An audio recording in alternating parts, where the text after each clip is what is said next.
Microphone would help, guys. Give me 2 seconds.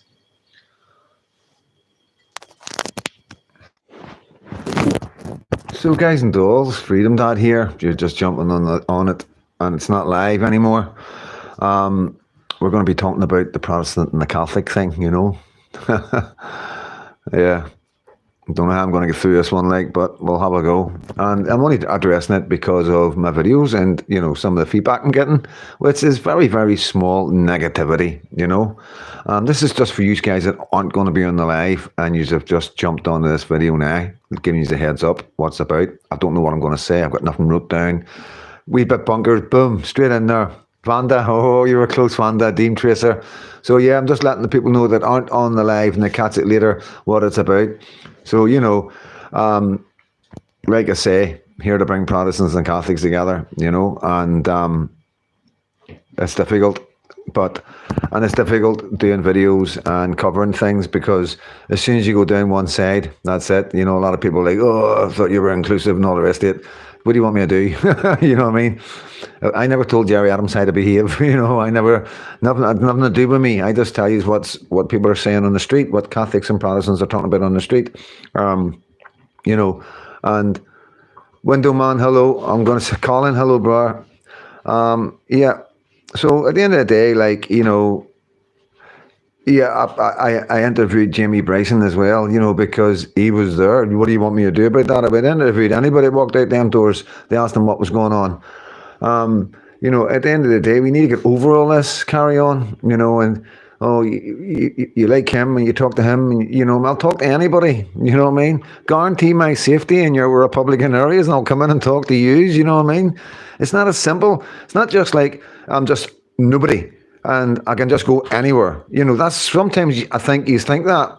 This is Northern Ireland. This is Belfast, Northern Ireland and County Down, you know, and it's mental. It's nuts. It still is to this day, you know, and it's not easy. It's not easy. So don't have a go at me that I can't just jump in the Ardoyne and the Falls and Ballymurphy and jump about with a camera, you know what I mean?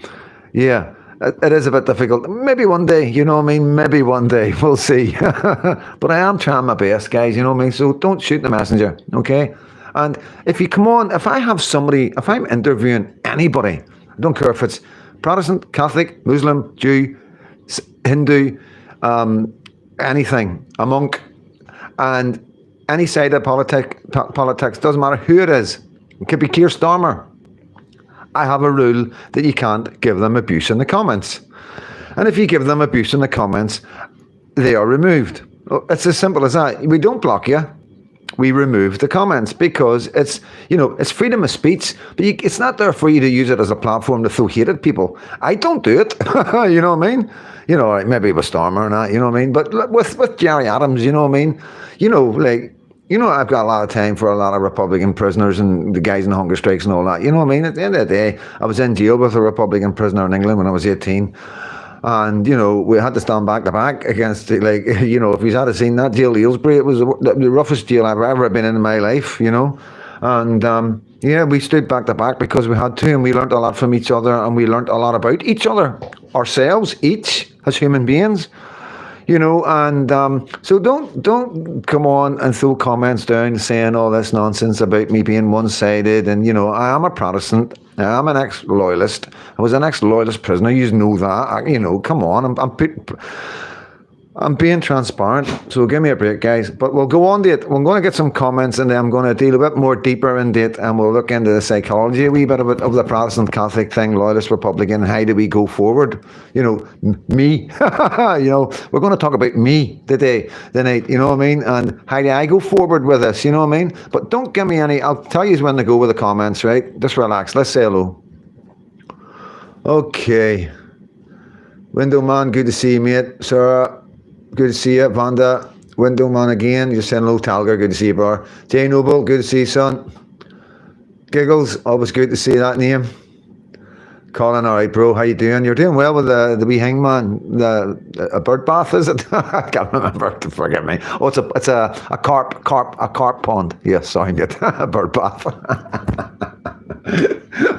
You'd be raging. Fucking bird bath.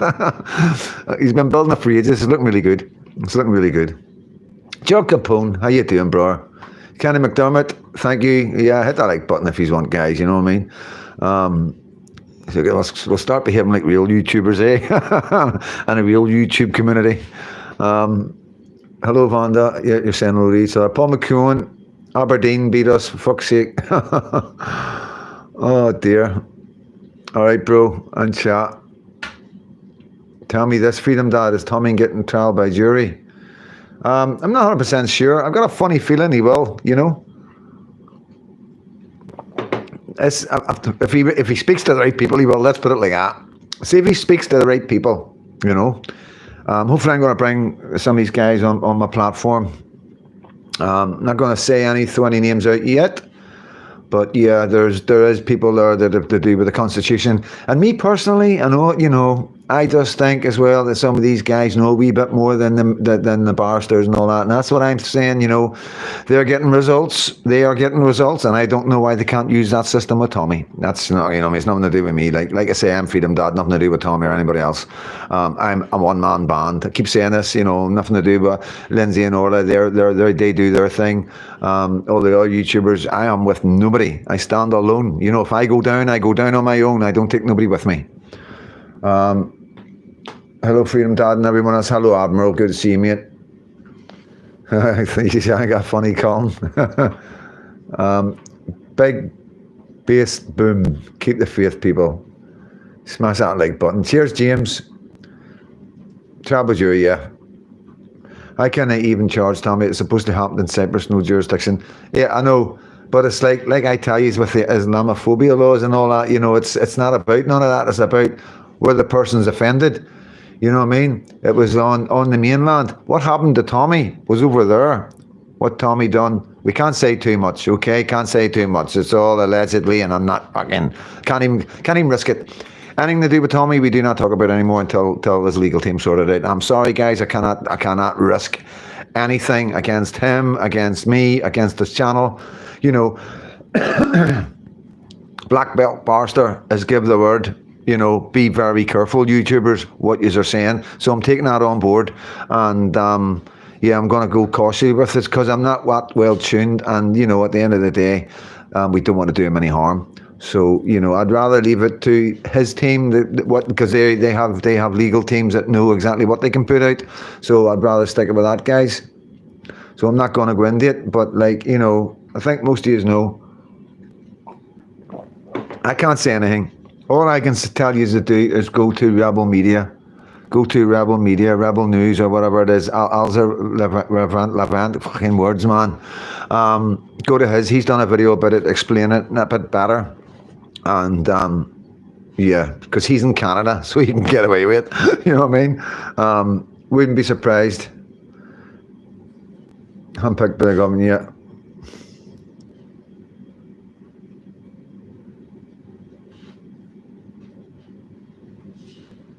Yeah, that's a good point, John Capone. How can a jury be picked? Most people have heard of TR. That is a good point. You know, they would need to be asked. This is what normally happens with a jury in a high-profile case. You know, do you know anything about current affairs and political or whatever? You know, and they ask certain questions. You know what I mean?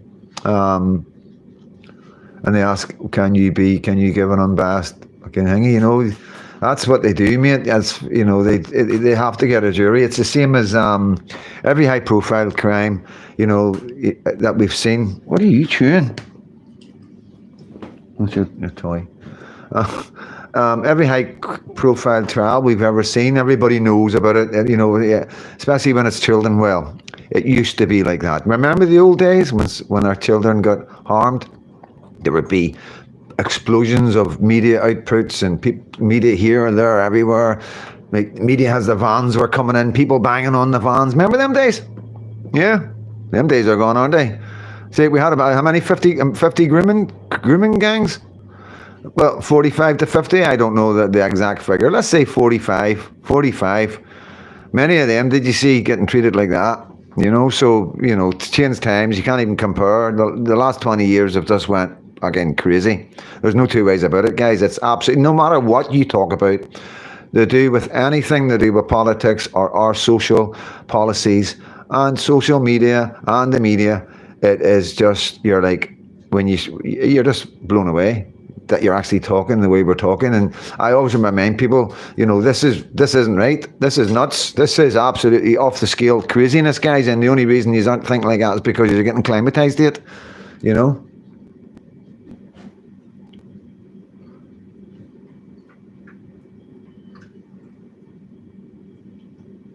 Offence, giggles, offence is taken, not given.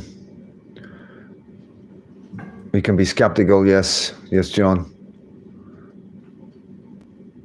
Yes, Ezra Levant, thank you, giggles. And it's Rebel News. So a couple of days ago, you need to flick down depends how many videos he's putting out. Normal times. Just seen Lubna is live. That's good. She's coming back and doing a wee bit, you know what I mean?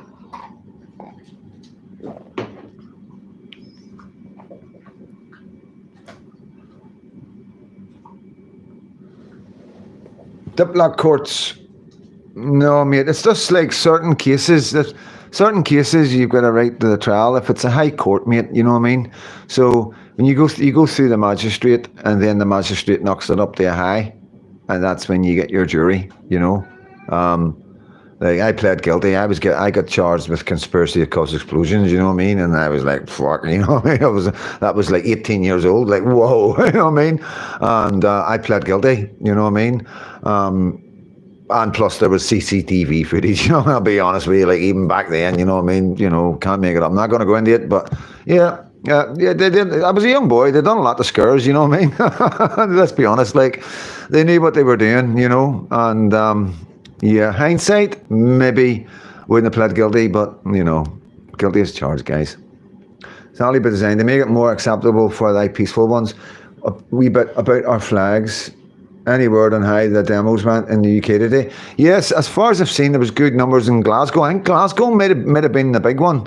I'm not 100% sure. Some of the cities had big ones. I think the biggest problem with these demos is nobody knew who was going. You had all the anti-Palestinians, not the anti-Palestinians, the pro-Palestinians, and Palestinians, you just say Palestinians, the Palestinian supporters, and you got your LGBTQ, and then you got your Antifa, you got a lot of crackpots, you know what I mean? Not saying, when I say Antifa, I'm saying there's a lot of crackpots there, a lot of people with mental health. Don't know if you've seen that video where they went around one of these places where they camp up. Yeah, it was a horror. It was a horror to look at. You're like, whoa. Some of the people in there, like, there's serious mental health. There is, like, this is what happens when you don't have mental health facilities. Where else do these guys go? Where do they go? Do they sit in the house and go mad? No, they go into dirty dens and horrible places and probably take a lot of mind-altering things and listen to a lot of head-banging music and just get their mental health worse, and then they take that out on us and the government and bring it out on the streets, and that's basically Antifa summed up in a whole, to be honest with you. And you got to understand, like, they come out against guys who just want to fucking protect their children, come out masked up like ninjas. You blow them over, you know what I mean? But they look scary. they try to look scary, you know what I mean, and sound scary, you know what I mean? And yeah, there's nothing scary about them, They actually squeal. I've seen it. I'm not just saying this. I'm not going to go into it because people just think I'm being hateful, but they do squeal. Every time they come across real men, they scream, like girls. And that's the problem. Nobody really knew who was going to be at these demos. It's a problem. It is a big problem. And this is what the government like. They're like, there's a good example why the government have us all split up. Why we're all at each other's throat. Why we're at demos shooting at each other. You know what I mean? When we should all be together shouting for one thing. Government love it. Because look, you know what I mean? One big demo and nobody's going to it because we don't know who's going to it, and will there be trouble, and, will there be more far left than my politics stands, you know what I mean? And like, even going to the Belfast one would have been too dangerous for me, you know what I mean? Because if it was the other way around and I had an axe to grind with somebody and I was involved in the paramilitaries, then I would be paying close eye to these sort of things, you know what I mean? If you would, you know what I mean? So I'm not stupid, but I'm not scared either, you know what I mean? I've just got a lot to be doing. The country, as we were sold out to the Middle East a long ago. Yeah, well, that's a lot of people. I'm hearing a lot of people say a crime should be a jury of your peers. We are in diplomat courts. Yeah, there's a lot. Glasgow was huge. Thanks, wee bit. Yeah, Glasgow was quite big. From what I hear, Belfast not so big. Newton Ards, I think there was about 12, 14, 15 people there. Not 100% sure, guys.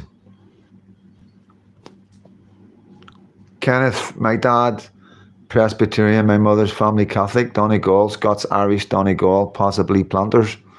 Nice one, mate. I don't know if you can search it and all that. You know what I mean? I got my family Bible, you see, so I can go back 3 or 4 generations. You know, my Bible goes back to I think it's the plague. Is it the plague?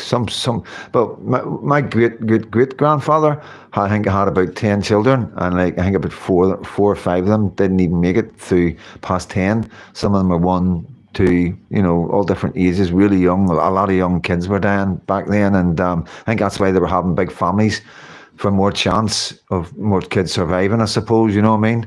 And yeah, it's good to be able to go back so far for me. And it's like I don't. A lot of people say to me, "How did you hang on to that family Bible?"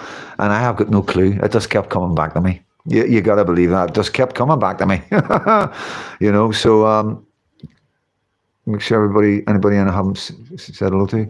Same here. People would gather at police stations where anyone who hurt our children would get hundreds of parents screaming, yelling. Yeah, them days. It's crazy, isn't it? Like just a normal Saturday. But what I see, saw things. Yeah, John, you're right, mate. No more brother wars. We must come together and fight the hordes. Yeah, definitely, guys. Brickmaster, can we please have time to raise peaceful protest at Stormont? Yeah, but I've heard a couple of people say that. You know what I mean? Yeah, I suppose we can speak to the girls. I'll speak to the girls on your behalf. You know what I mean, and suggest it to them. Yeah, but you're not the first person they've said that to me. Like, to be honest with you, so I have to pay attention to it. Like, and so, you know, because this is what we do. This is what this is about. It's, you know, this is the public. These are the public. You know, and we're trying to find out what's going on with the public, and you know, bring that to the politicians by videos and saying, listen, this is what everybody's saying. You know, you better get your act together. You know, you're not going to be there for very long. You know, we're trying to help them out a wee bit. You know what I mean? But it's up to them. You know, it's up to them. You know what I mean? And yeah, I think you've got 2 things going on. You've got one side who are set in their political ways and making a lot of money. And, you know, I think sometimes making too much money to really piss off their paymasters. And then you've got another side ready to go, ready for the people who aren't making any money and know exactly what we need to do. And it's down to us. It's down to the people. It's down to the Protestants and Catholics to decide, you know. And, you know, like I say, there could be a time when I could get taken down at a precise time when my voice could be very useful to the public, you know. And at that time, I would expect you to pick up the baton, you know, and because you've been here a long time. And the baton's quite simple. It's getting everybody behind one political party that's going to do the right thing. And no more of all these different parties, all these egotistic guys that want to rule Northern Ireland, just like England, just like Scotland. You know, we need to drag people. We need to find people that don't really want to be leaders, you know what I mean, and get them and say, no, we want you, you know, we want you to lead us. That's what leaders are about. You know, we shouldn't have to pick, like when you look at the flyers that go around for some of these people and you look at them and you think, you wouldn't trust them in any situation in life. Why would you trust them in politics? But yet, that's a people reader. You know, not everybody has that skill. We got a good one, pork chops. It is, James. It is really nice to have my family Bible. No problem, Kenny. No problem, son. No problem. Thanks for popping in, mate. Hey, Eddie Cool. Good to see you, son. Can we crowdfund to send all the people who want to be free to Palestine so they can be free? So yeah, but they'll just end up coming back because they're coming here. You know what I mean? That's fucking, you know, anybody we send over there just becomes straight back. You know what I mean? You want to go and fight for Palestine? You know, at the end of the day, there's a lot happening over there, and it is pretty sad and all that. But like, you know, I will always refer you to the borderline between Palestine and Egypt, and Google it. Just Google the border fence between Palestine and Egypt. You know, and this is That's logical to me. When I see that, and I see another Muslim country putting up a border like that, that tells me there's pretty bad men in there, that Egypt doesn't want them in, so, but it's all good, guys. It's all good. Just just come on over. Don't worry about all that razor wire in Egypt. On them 3 fences. Don't worry about that. You know what I mean? Just we come. No problem. We get nothing. We don't even have a wee fence. We don't even have a wee fence to keep the sheep out. You know what I mean? You can just walk straight in now, so you can. So yeah, crazy times.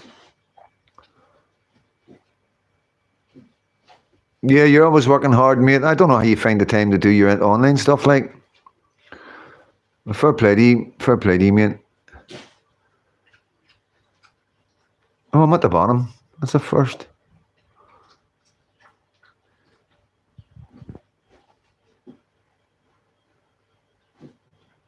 Imagine if you from Stormont, Nolan, talking about this. Never in a million years. Only the people can cancel MSD. Yeah, I think the only problems with the Stormont thing is the access to it, you know what I mean? And, it's a bit further from some people, but I don't know, like, you have North Down, Bangor, Newton Ards and all that, going out to the, and then you'd have East Belfast, and you're just coming straight up on Newton Ards Road, aren't you, really? Like, so it wouldn't be, it's not that unaccessible, really, like. But that's not me. It's not, honestly, guys, we're just chatting. This is my opinion. This is for entertainment and educational purposes only. And it's just the ramblings of a guy who's been in Kerr and had a shitty time of it and spent quite a wee bit of time in prison. You know what I mean? But no all bad. No all bad, I can tell you that.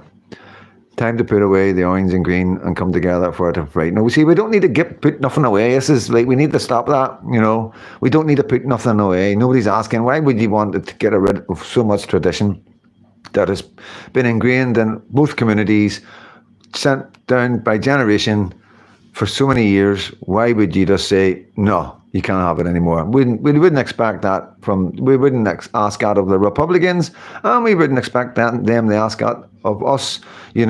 We can go forward celebrating everything and remembering all our dates, and there's not a problem. It's a celebration, it's a remembrance, it's a memorial, you know what I mean?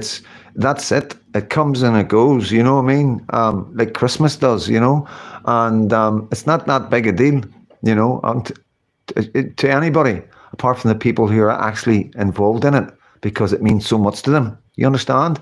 If you're not involved in it, I'm not involved in the Republican stuff, the Easter parades and all that, and the internment stuff and all their bonfires that they have, you know what I mean? I'm not involved in that, so it doesn't bother me. I hope they have a good night. I hope nobody gets hurt. I hope they build bigger bonfires, you know what I mean? Because, like, they need to catch up with us on that one. But, you never know. There is time for all that. But see, it doesn't bother me. It doesn't affect me at all, And I would expect the same back. It's been going on that long now, you know what I mean? And a lot of people get caught up in that. A lot of people like to shout, oh, yeah, you need to get rid of the bonfires and all that, here, throwing all them murals and all that, you know what I mean, blah, blah, blah. No, I don't think so. You know how many men we've lost? You want to tell these guys, their brothers and family members and their best friends that they grew up with, went to school with, are no longer here, that we're just going to forget about that? You want to tell the Republicans that just forget about the hunger strikers, the men that give their lives, starve themselves to death for their cause? You're just going to say, you got to forget about that. Take all your murals, your hunger strikers down. Wind your necks in. You've got to be serious. If we're going to go forward seriously, we need to be serious about this. You know what I mean? We need to accept who we all are, who we were, what we went through, what we came up through, what we seen, and what we suffered. Every single one of us on both sides. You know what I mean? Everybody was touched. Everybody. You know what I mean?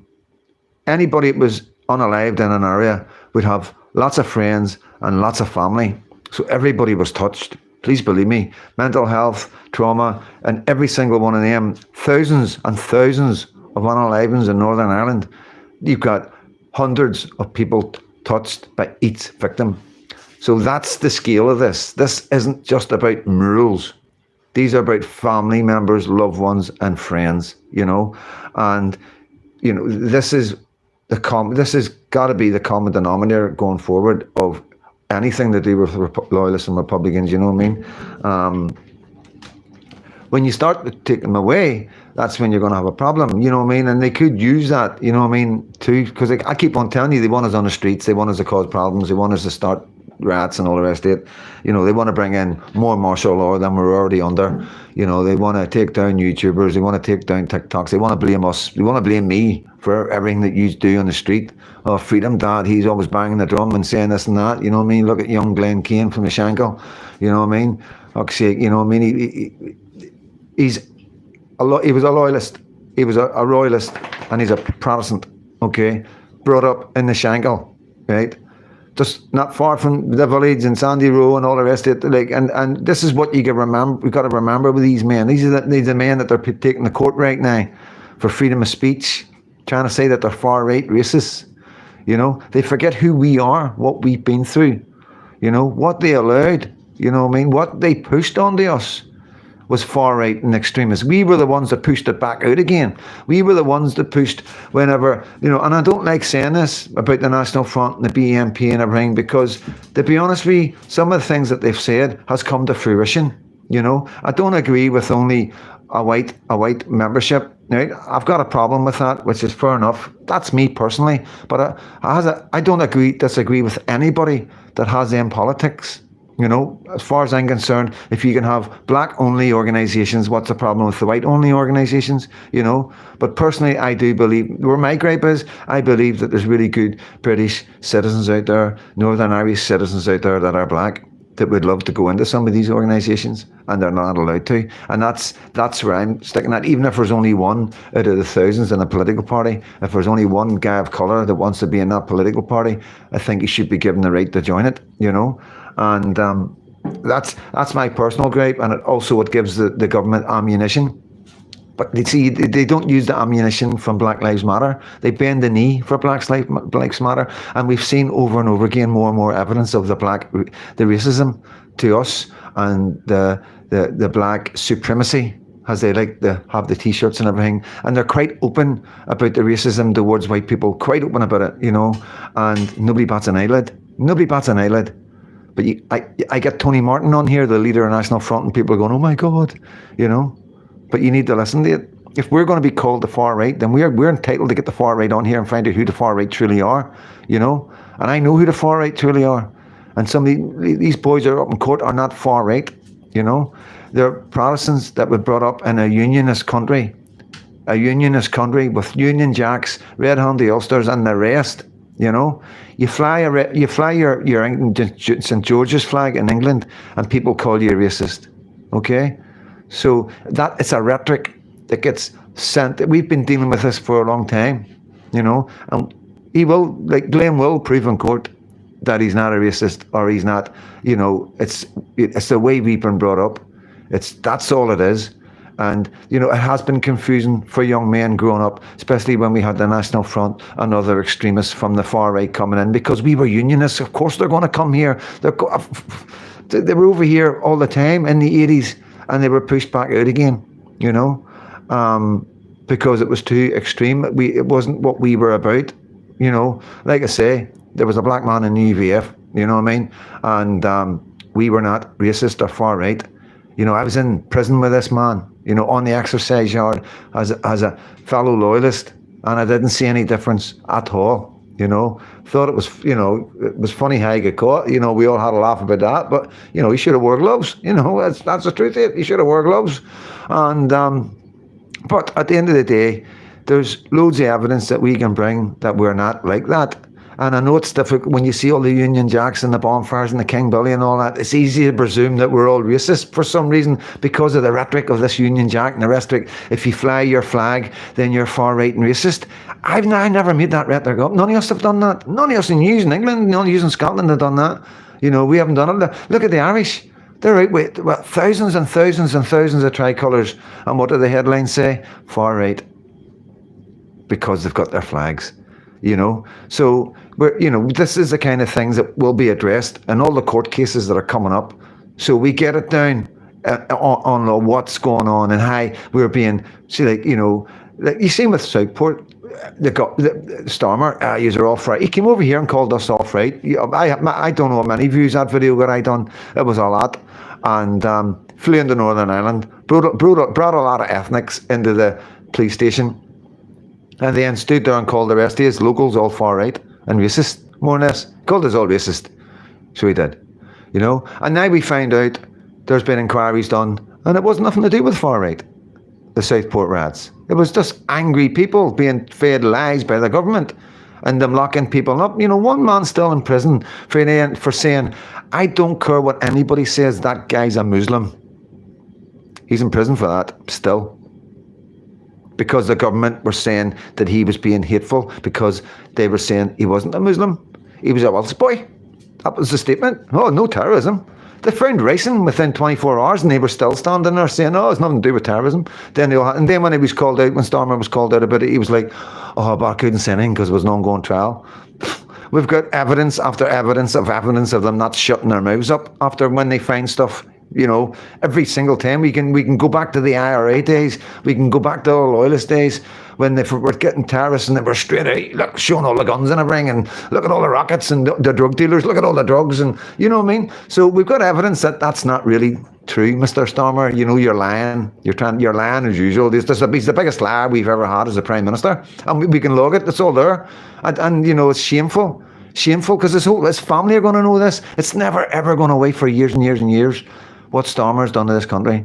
How he's lied to the people. How he's lied to too many people. And how he was so cowardly near the end and started flip-flopping everything over. Oh, okay, here's the money for the winter fuel payments. Oh, I'm sorry about that. And, oh, well, we'll give the Chagos Islands away now. Oh, sorry, Mr. Trump. You know what I mean? So, yeah, he's panicking because they're, like I say, 8 months ago, Labour, this is the last time Labour will ever be in power in England. Scotland, Northern Ireland, they'll never have any control over us ever again, you know what I mean? Without a doubt. I've said that 8 months ago, and I've told you that we wouldn't wait 4 years. I told you reform would be in before that, because it's all set up like that. And you all know that, and it's good, you know what I mean? Because I have brought evidence. It's been a slow, long process, I know, with, you know, and that's what it takes. It takes that sometimes. Has stuff comes out, has Farage opened his mouth, boom, brought it to you, look what he just said. You know, boom, another one, bang, look what he just said. Because you wouldn't have seen it, you know what I mean? Because these are, at that time, a lot of these YouTubers, they were big enough, but it wasn't the right people who was watching them, you know what I mean? It was a lot of toffs and snobs and rich people that were watching these kind of podcasts, to be honest with you. Especially that guy that was in that band, stick his name up, guys. Whenever Farage says, we can't deport 1 million, we need to take them with us. Oh, we're in trouble. We're in trouble. End quote. Let's get a wee bit up here. Precious, good to see you. Jerry Quinn, lovely Glenn, yes, mate. Now, I can't say too much, but I will tell you this. Hello, Assie. Kirky, all right? What about you, mate? I've seen your name before. Welcome to the community.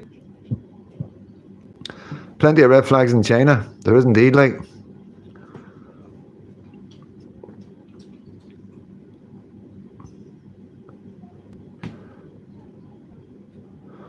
Seeing you're all talking amongst yourself. Next week.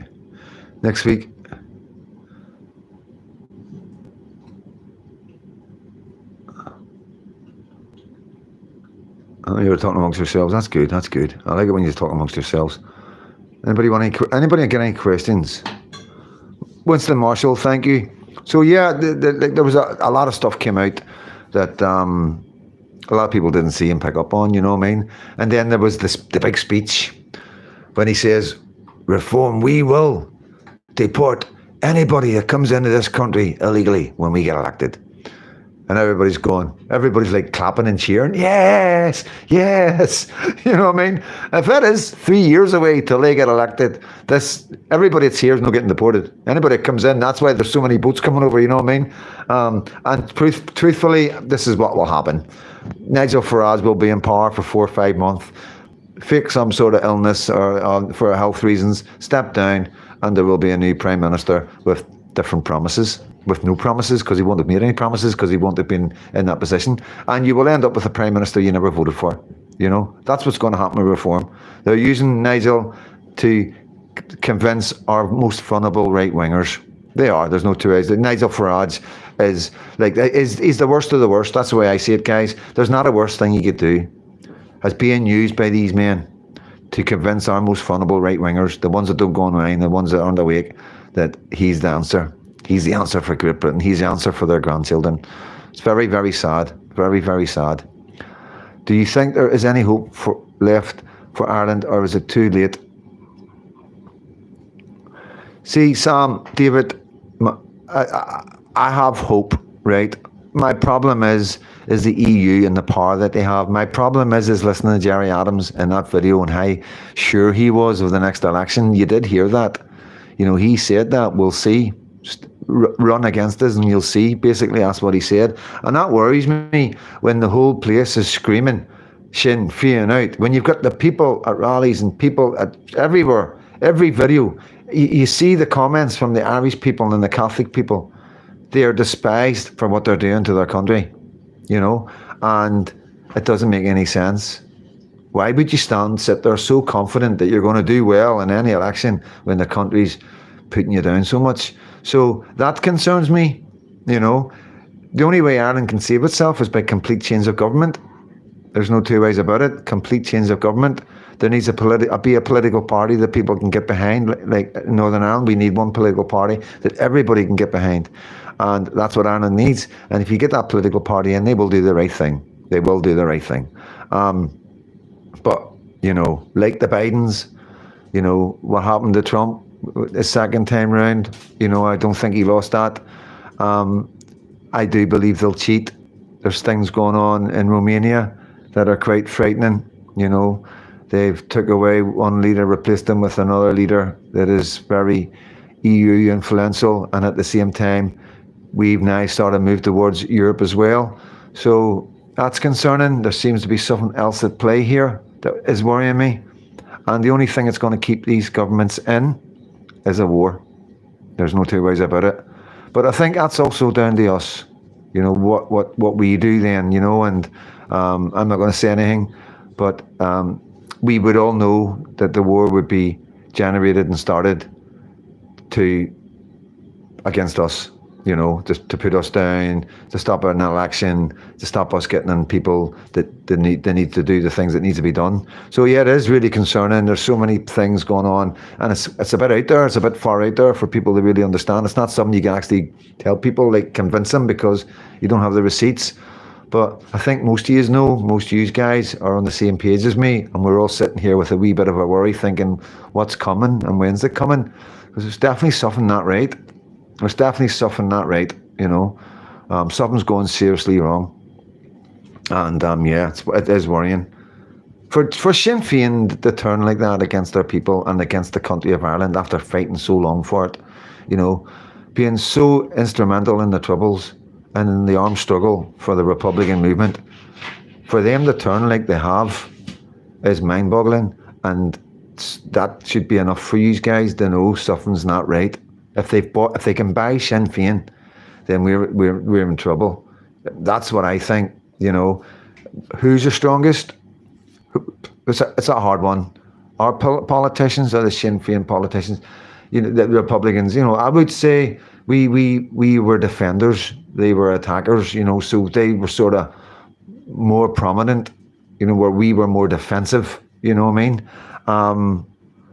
So on the scale of that, because they needed to put more work in, I suppose, I would give them that one on that. So that is concerning for us Protestants to see Sinn Féin behave the way they're behaving. That's very, very worrying. Something, like I say, is going on, and I'm going to leave it at that because I don't know what to say. You know. Where do you stand on UKIP? Please share. I like UKIP. I like Nick Tignoni. I think, you know, I don't understand why they don't get as much traction as they do. I don't understand why, like, Nigel Farage gets to get his own slot on mainstream media and GB News, and Nick only gets to get the odd whatever YouTube channel covers him. You know, I don't know when we decided to make these decisions of what political party leaders we allow on our TV. That's concerning. And, you know, I think if Nick was given the airtime he deserved, then you would see UKIP grow. And that's why he's not getting on telly. You got to always remember, whoever's on telly, is who the deep state want to be in charge. Whoever's on telly, guys, remember that. Whoever you're seeing on your mainstream tellies, your BBC, your Channel 4 and your Sky Newses, that's who the big deep state want you to get behind. Simple as that. The ones that aren't getting on telly are the ones we need to get behind. And that's all I'm going to say about UKIP, okay? I'm not telling you to vote for UKIP. I'll never tell you to vote for anybody. I will, if you ask me a question, give you my honest opinion about any political party with the knowledge that I have of them, you know?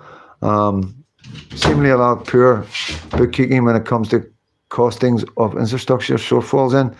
Yeah, I don't think it's poor bookkeeping. I think it's just 400 million going out to hotels and the rest, you know. And then obviously there's money getting paid out to people to keep their mouth shut. And that's a lot of money as well, you know what I mean? The chair of reform is a practicing Muslim and a WEF puppet. Yep. Karen Finlay, there will be civil war, says Precious. Emerald 90, hello. I think it could be arrogance from Jerry Adams because he knows people in Sinn Féin heartlands will still vote for them. You know, well, I don't know. You know, I don't know. I think a lot of people in these heartlands will say they're voting for Sinn Féin, but when they get to the ballot box, they'll have to walk through their streets and they'll see the neck of their streets and maybe they'll change their mind when they get in to tick that box, you know. This is the thing about the ballot box, you know what I mean? Nobody knows who's voting for anybody, only you, you know, and you can lie to anybody. You can tell them who you voted for, whoever you want, you know. So I wouldn't go on that just now because a lot of people are very disgruntled in these areas because of the type of crimes that's going on. It's all coming to light, no hatred here, and never the one was the one love, brothers and sisters. And from England, whatever happens, we have no money. Well, Tommy, son, you never know. You never know. He says, I want to see Nick from UKIP and Rupert Lowe to join forces along with Tommy Robinson. See, I'm on the same page as John Capone, right? Because he's one of the only, not the one, he isn't the only one. There's a few others, I guess. But, you know, see if Tommy wanted to step down and fucking knock it on the head, you know, I would understand that. I would sort of be a wee bit happy because I think he's suffered enough. I think he's been through enough, you know what I mean? It's not until you do stuff like this that you realise the arms and legs. Let me let this dog out. 2 seconds, guys.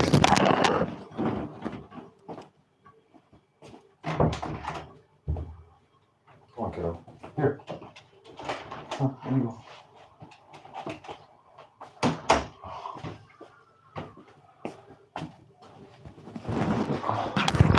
It's not until you do something like this and you put yourself on camera interviewing people and stuff like that and you start to get in the nitty-gritty and you start to realise how dangerous it truly is. You know, you start to realise that anybody can recognise you anywhere and you could be in so much trouble so quickly. You have to have security. You've got to, like, I'm not going to go down that and tell you that because it's stupid. But yeah, I've got to take precautions. And I'm just wee freedom dad. You know what I mean? And it is really stressful. And then you've got the contacts, you know, so many different contacts, new friends that you make, and associates, you know, that you need to keep in touch with to get, you know, they get intelligence, like so you know what you're saying and you're saying factual stuff, and then you're constantly trying to reach out to other people, and you know, it is non-stop. And I don't know how that man has done it. I'm telling you now, I could not do that. I couldn't just get beat all the time, nearly get killed all the time, just because of my views and my politics and because I'm speaking the truth. That would be too much. It would be too much. Probably it would make me more angry and more determined for a while, but it probably wouldn't end well, you know what I mean? So I'm telling these guys, like, you know, unless you actually do something like this, you don't really understand truly. There's a lot more to it. There is a lot more to it. And then you got the government and all the rest of it, and going in the restaurants and people refusing to serve you, and like Muslim men coming up and accosting you while you're just there with your children, like driving through somewhere and getting a dig in the jaw through a window from a big Muslim guy. You know, it's non-stop. I could go on and on and on, and this is just early days. This is not, you know, I'm talking before all the demos and all that, you know what I mean, when he wasn't that famous. Well, he was famous, like, but not nowhere near as famous as he's like, well, before he started doing the documentaries. This is even before he worked with Ezra, you know.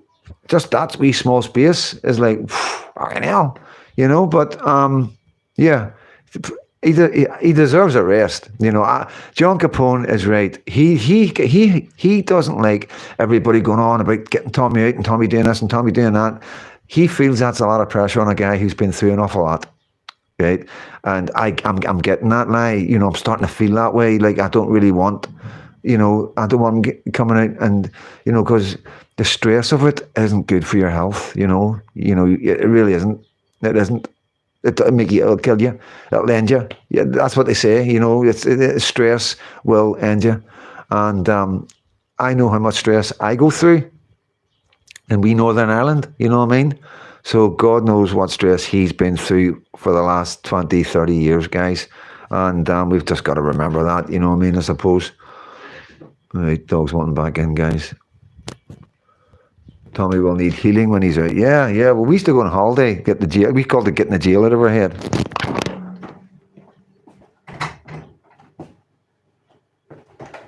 Come on, me babes.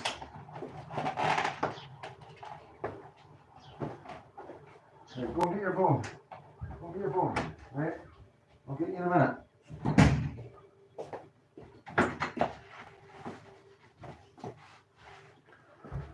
Excuse me.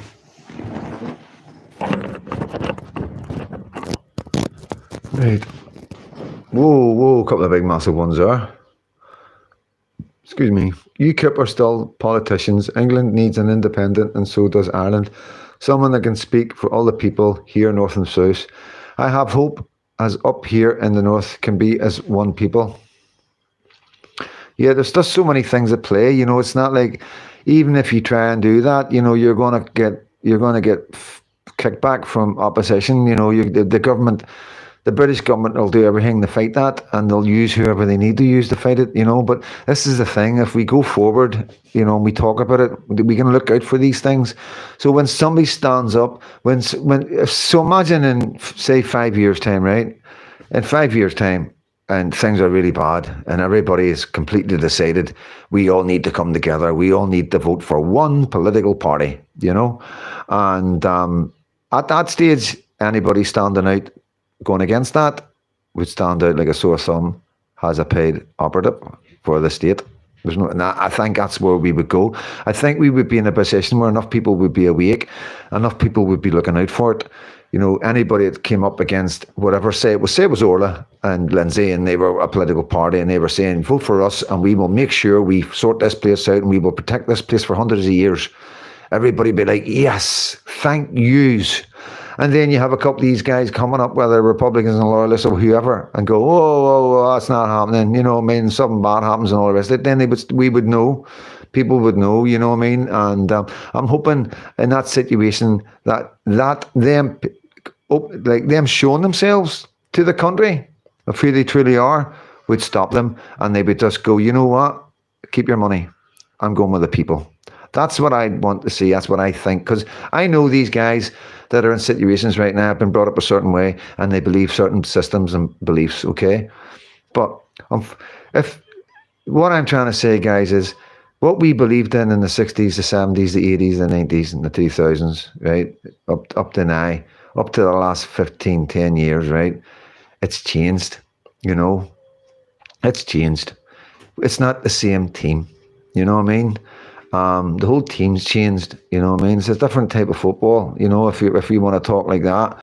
And that's what I'm trying to get across. You've got to know what you're fighting for. You've got to know exactly what you're standing up for. You got to know exactly what you're going against your own people for, if that comes to that. Because if it comes to it, you will be going against your own people. Because, like I say, things are changing. Things are changing fast, and we don't need to, the only thing that matters is our 6 counties, guys.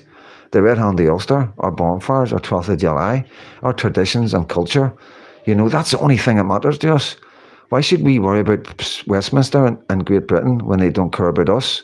They've never cared about us. All they've done is divide us and cause us problems for their own ends, may I add. They played dirty tricks with us all. We know that. We've lost men on both sides. but that I believe the perpetrators were working hand in hand with the intelligence services. This is the British, this is your British, and, this is what I know. This is the logical guy. This is my logical view, guys. I'm not here fucking trying to break anything down or bring anybody together like a United Ireland. I've told you this. That's not what my game is. I don't want a United Ireland. I want my 6 counties to remain part of Ulster. Ulster, that's it. I don't care for the union, because I know Scotland's going to go independent, because they're going to have enough of what they're seeing. They're like looking at England right now and going, this is fucking mental. Why are we like this? Why are all our politicians in Westminster? That's what the Scottish people are going to be saying shortly when things get really bad over there. So then you're going to be left with England and Wales. And is that who you're backing? I'd rather back Scotland, guys, to be honest with you. And that's the truth. That's me personally. And I know, like, Sir Richard Inman will be like, Mark, you know what I mean? But I have to be honest. You know what I mean, guys? It's what I see. It's what I see. England's not the England that I grew up as a wee boy loving. The Union Jacks that I used to draw. The Union Jacks that I've got tattooed on my arm. It's not the same. I feel I've been conned. I've been tricked. That's what it feels like as a 56-year-old man, and what I'm seeing, what's happened to our Great Britain, the mighty England, the mighty Westminster. It's a crime. It's a crime to us, but there's nothing we can do about it. There's only one thing we can do about it, is that get them to fuck. I'm sorry for swearing, guys, but that's the only thing we can do. Get ourselves on our own and take it back to the 1600s if we have to, and use our own laws that are there for us to use to protect us. The right to bear arms a lot, it's all there in 1688, and it hasn't gone anywhere. It's still there. You can Google it. It's still there. We're in martial law, basically. And, at the end of the day, what matters more to you? England and the nick it's in, or your 6 counties? Because if you keep going that way, we're going to lose this. Because they're just going to keep doing what they want to us, because they're over controlling us, and we've got no control over ourselves, and we can't afford that any longer, guys. You know what I mean? Either Protestants and Catholics. And like I say, this video was about the feedback I get back. So I've done a video. I caught Jamie Bryson coming out in the Newton Ards thing, and that was like, that wasn't a setup. He didn't. That's the first time I've met Jamie. I want to make that point very clear. Okay, that is the first time I've ever stood in front of that man. Okay, and I've got no love or hate for the guy. It's like when people say, "Oh, you're on the fence," but yet you're speaking to Jamie Bryson and then you're bad-mouthing Gerry Adams. Listen, at the end of the day, that's who's there.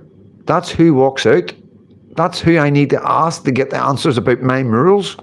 I didn't put him there, and as far as I'm concerned, he's a good speaker, Yeah, well, so what? If he was a loyalist or Protestant or whoever, whatever, it doesn't make a difference. None of this should matter to anybody. Do you not throw Gerry Adams and Mark McGuinness and put them on top of Sinn Féin and stick them over at Westminster in the government, talking to our government, having secret talks, and then have a go at us about any of our men? You can't do that. And please believe me, Jamie Bryson has got very clean hands. Okay, very, very clean hands, So that's all I can say about that, because I do my research, Like I say, I don't know the guy, but I do my research. I have to, So that's out of the way. The Gerry Adams thing, I never done that. I never created that situation. Gerry Adams hasn't done that to himself. I'm as shocked as you are. I wasn't laughing when I made that video. I wasn't taking the piss when I made that video. It was quite sad. I feel fucking sorry for you guys that you have put so much behind these men, and they've went and done that to you, at Michelle, and I can't get my head around it. I really can't. And it's with a sad, broken heart I do these videos. So it is. And at the end of the day, any of our men that want to come up and stand out and lead us in a way that's going to be right, we will get behind them, and we expect our men to communicate with your men and to go forward together to protect our kids, because you can't, loyalists, Protestants, Unionists, whatever you want to call them, cannot do it on their own. We cannot do this divided. It's nuts, You put out the hand out there and you put out the right policies, and the Catholic community will come. We will come together, because there's nobody there to represent them. you know, and I'm starting to think there's nobody there to represent us, and we need young, new, fresh faces, people that aren't millionaires, you know, people that haven't went through universities and done the best to train and learn themselves, like doing degrees like me in prison and stuff like that. There's guys out there that have done that, maybe not in prison, but they bettered themselves later on in life, you know, and you know, that's all it is. We're not interested in what you've done and who you are. We're interested in who you are right now. You know, we know what you've been through in the past. We know what's went on in Northern Ireland. We know all the communities were bombed and all the rats and people. Everybody has been affected by somebody being unalive. Like I bring you witness after witness after witness to horrific eyesight witnesses of horrific things. This is the people we are, you know. So don't expect squeaky clean guys to come out of all that, okay? There's, like I keep saying to you, a lot of these men would never, me as well, would never have seen the inside of a prison cell if I hadn't been born in Belfast. Simple as that. And I can speak for quite a lot of them, men, because I can look them in the eye and I can see the goodness in their heart. And we were caught up in the conflict and the cause because we were being bombed. Our streets were being bombed by the IRA. What did they expect us to do? What did you expect the IRA to do? They were getting burnt out of their houses and soldiers were ripping their houses apart and treating their women bad and all that. We understand. Everybody gets it, you know. So yeah, that's what I wanted to address tonight, which I think is important, you know, with the videos that are coming out, because I'm going to say this again, you know, if I was safe to come into West Belfast and interview Sinn Féiners, I would do it, but I wouldn't be safe. It wouldn't be safe for me.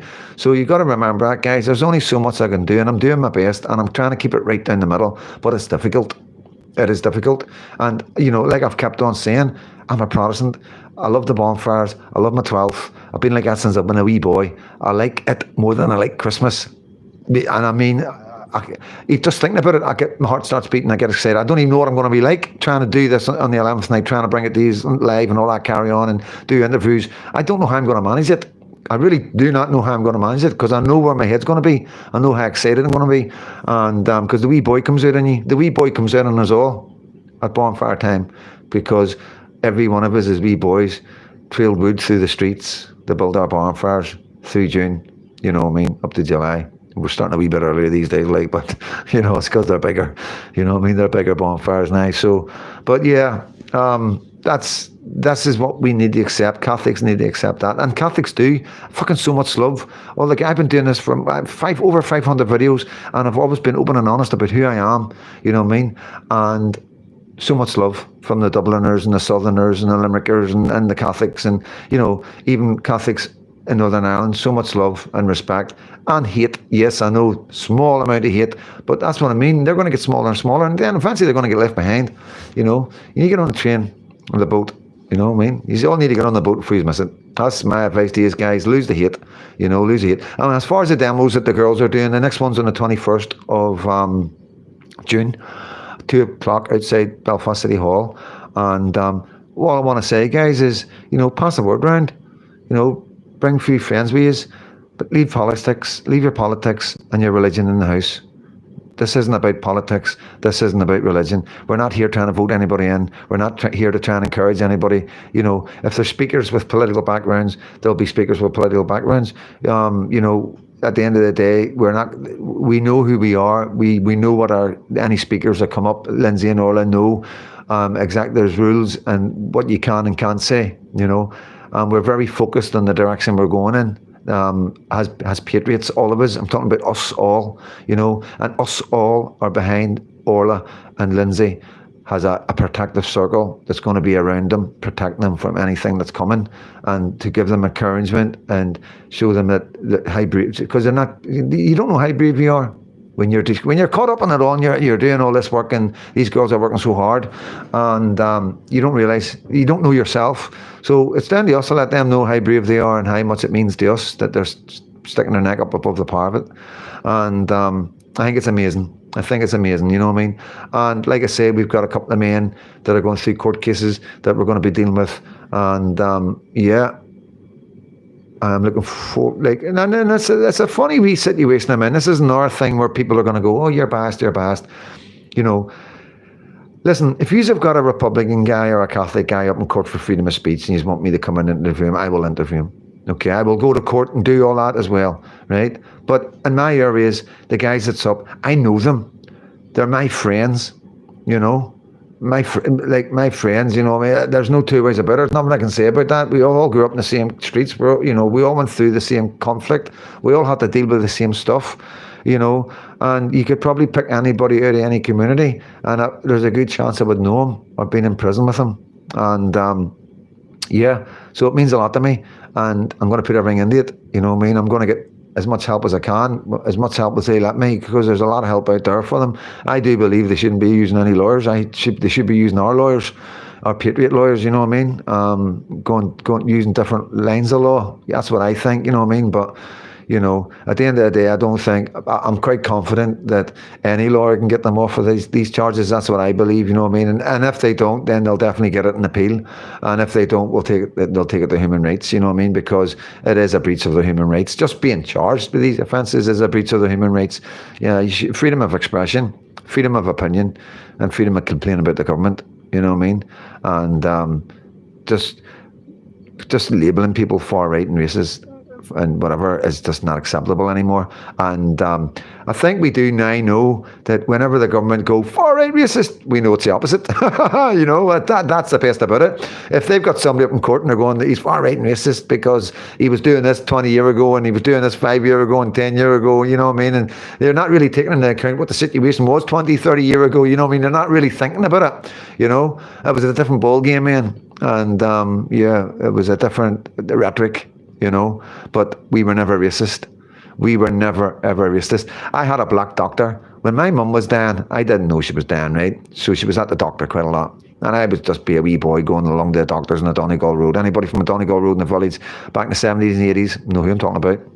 And I can remember he used to give me a wee tablet. It was a wee sweet text. I didn't know. I thought it was a tablet, man. You know, why he thought it was a good idea to pretend to give me a tablet, I don't know. But I was just a kid, and it was to keep me sort of occupied while he fucking spoke probably this is probably, I don't know, I struggle with this. I really do struggle with this because it's not something I really think about, to be honest with you. So I'm just going to leave it at that. You know, we had a black doctor, you know, and I never once looked at him and thought, oh, it's fucking, he's black.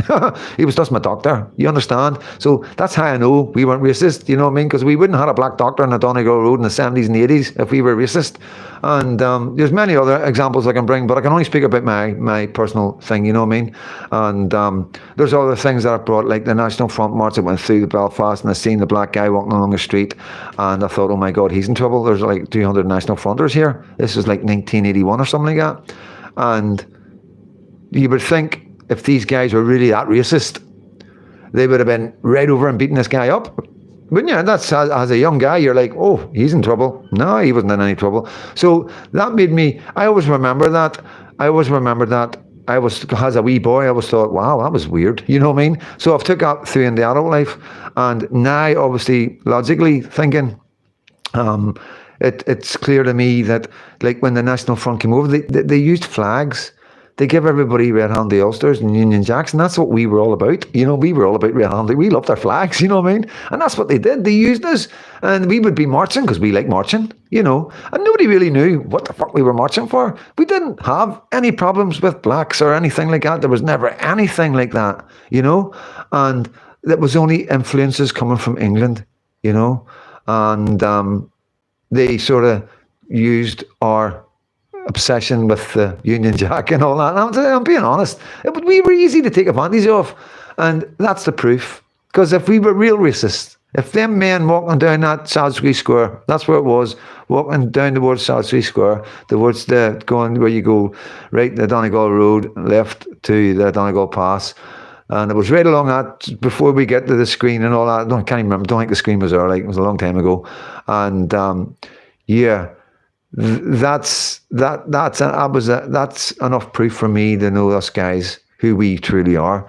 We're just loyalists. We unionists, Protestants, who have sort of been in a fight over religion for the last don't know how many years, and now we're starting to realise we're starting to realise some truths. You know what I mean? But we're still there for this situation with the union, where the union has been overriding us all the time and been in charge and, you know, always involved, and, you know what I mean? And we're starting to realise now that, hold on a wee minute, It's fucking, they're not doing things right. They're not doing things for the better of this country, you know what I mean? So us Northern Ireland guys, both Protestants and Catholics, are starting to wake up very fast. And the politicians need to catch up, guys. You all need to catch up, you know what I mean? Yeah.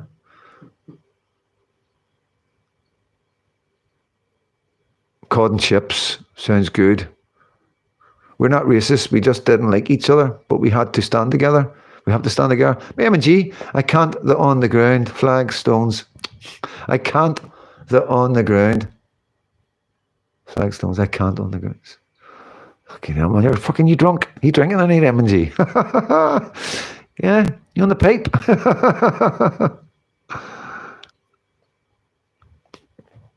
I know, I've just got really hungry there, and I'm not long after curry and rice. And that cod and chips just triggered something in my head to eat, you know what I mean? Gossip dies when it hits the wise person's ears. Rumours are started by haters, carried by fools, and believed by idiots. Thank you, Kenneth Noel Curran. Top Cat. John Capone. No, I wasn't talking. Yeah. Any questions, guys? Throw them up. I'm at the bottom of the chat. So I am. Yeah, I know, James. Yeah, so that's it. That was all I wanted to talk about tonight. I'll stay on for a bit, like, guys. King Ragnar. Hi, King Ragnar. Eh? It's been so long, man. It's been so long. I don't even want to move your comment. I just want to sit and start your comment, so I do. I've actually got it frozen on the screen. So nobody else's comments is coming up. Just yours, mate. How long has he been in, guys? Good to see you, mate. We thought we'd lost you. We thought we'd lost you at sea. We were thinking that. We were thinking you were on your way over here, you know. And we thought we'd lost you at sea. Or maybe you'd taken too many on the boat with you. You know what I mean? Good to see you, buddy. Good to see you're still with us. When did symbolism make more sense than the feeling in your heart? Symbolism has been there for with us forever. You know, the badges, the flags, the murals, the mottos, you know, it's all symbolism, you know what I mean? And yeah, they learn from all that. Just a wee bong or two. After all, it's Saturday.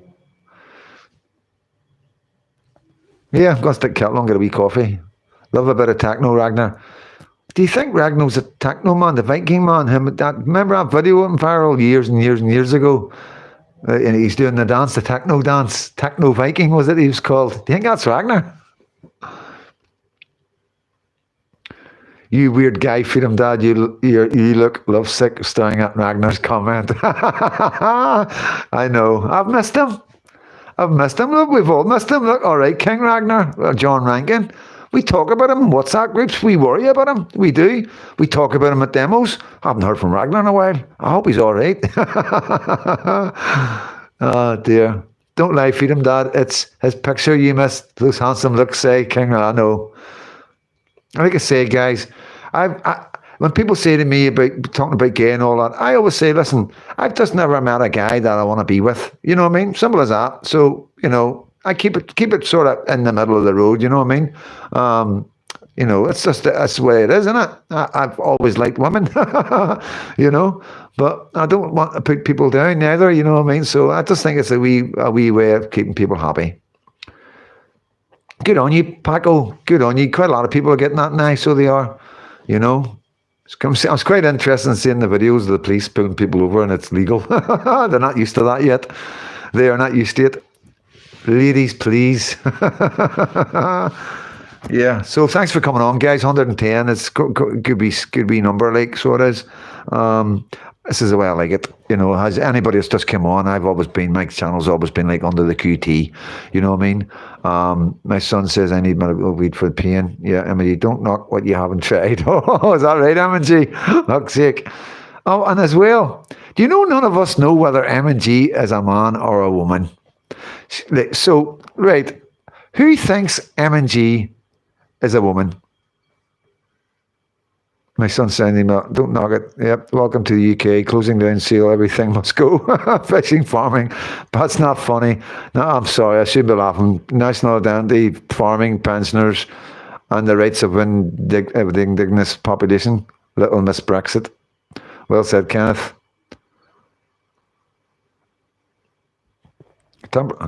Templar Cross, Solomon Star, and Temple Crown is Masonic Zodiac, as in the Union. We are lost to this deception to the UK. It's a bit hardcore, that, man. You know what I mean? We need working man, layman terms. You know what I mean? It's like, I know you're probably like, come on, Freedom Dad's not that much of a big word. It's just a lot of like Masonic Zodiac, as in the Union Javok, Israel. We are lost to this deception. I get the idea. Templar's Cross, Solomon Star. Yeah, I get the idea. Me. Man, wee bit bunker, man. I think, man. Every evening, people, I'm missing the start night wrong with being a stoner. No, you're entitled to do whatever you want behind your own doors, mate. You're an inspiration, world. Ooh, I like positive messages. You're an inspiration. Fucking hell, every time I go to read it, it disappears. You're an inspiration. We're all thinking and praying for Tommy Robinson, Nick Burke. The stuff you're talking about is truly revolutionary. One demonstration at a time. God bless. Thank you. Thank you, faithful. 1611. William Stewart, man. I'm getting in on this, LOL. John Capone, no. John Capone, man. Oh, I'm getting the word. Marty Greenberg, man. John Rankin, a woman. You're a dick, man, honestly. John, you couldn't resist it. I think he's a man, right? But somebody close to me thinks it's a woman. They're convinced. They're like, that's a fucking woman. You know what I mean? The way they're talking, the way they're, you know what I mean? Because some of my friends have been with us for a long time. And remember, he always goes on about the curtains and all that. Or you can't eat and all that. You know what I mean? And that's what somebody said to me. I'm just being honest, M&G. You know what I mean? I think she's a man. M&G won't be liking this. He'll be sitting there on his bum going, fucking Freedom Dad. I think M&G is a fella. Is there any hope for England, or is it too late? I get this question quite a lot. I fucking gotta be honest with you guys. You know, I can't see a way out if you're voting for reform. You know, so on that, I think it's too late. But then again, depends who's come in after reform, how hard you can be. You know, it's not going to be an easy job. You know what I mean? We're talking about who's having children in the next 50 years. That's what we're talking about in England. Who's going to be having children in the next 50 years? And what will the population demographic be in 50 to 60 years' time? With my figures and the way I look at it, you will have problems. There will be a change in the political demographic as well. You know, there's no two ways about it. Like I say, keep saying this. Labour got in with only 20% of the vote. Remember that, guys. Just remember that. You know, it only takes 25, 30% if all the votes are broke up to get in. And they do something that we're not doing. They stick together. They will stick together. They will vote politically together, you know. And yeah. M&G, I'm definitely, man. I said woman, my message got pulled. Yeah, whatever. Perhaps a trans. I was tempted to say woman, like, well, you know, I do think it's a guy, a man. You know what I mean? But we need evidence. Giggles, we can't just sit here and go, you know, tell us if you're a man or a woman. You know what I mean? Because he's, well, I'm going to say anything else. It's about time M&G got it. He's giving it me for the last 8 months.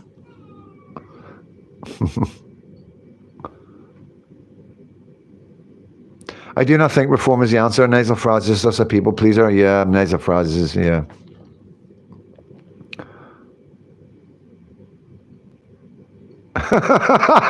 John Capone.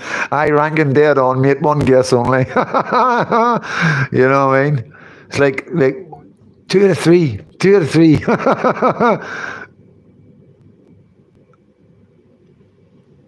65 likes. So thank you so much, guys. Really appreciate that. That's a lot of likes. Mary, I'm a lady.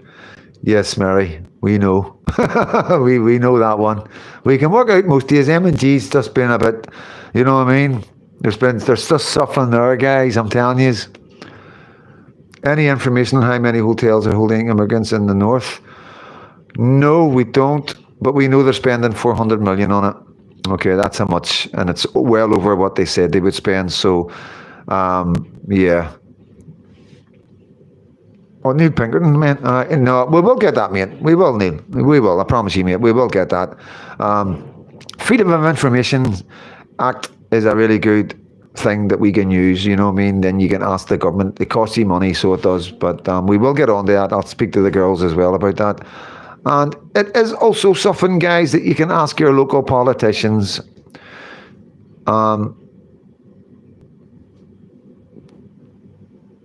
UK is our future, so don't be blind to it. Politicians are selling us out. The UK is our future. Okay, let's look at that. So when would the UK not be your future?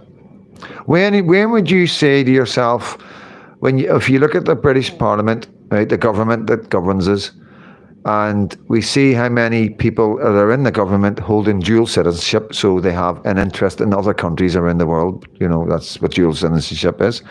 So when would you say that they wouldn't have your interest at heart? How many people would be in the Parliament?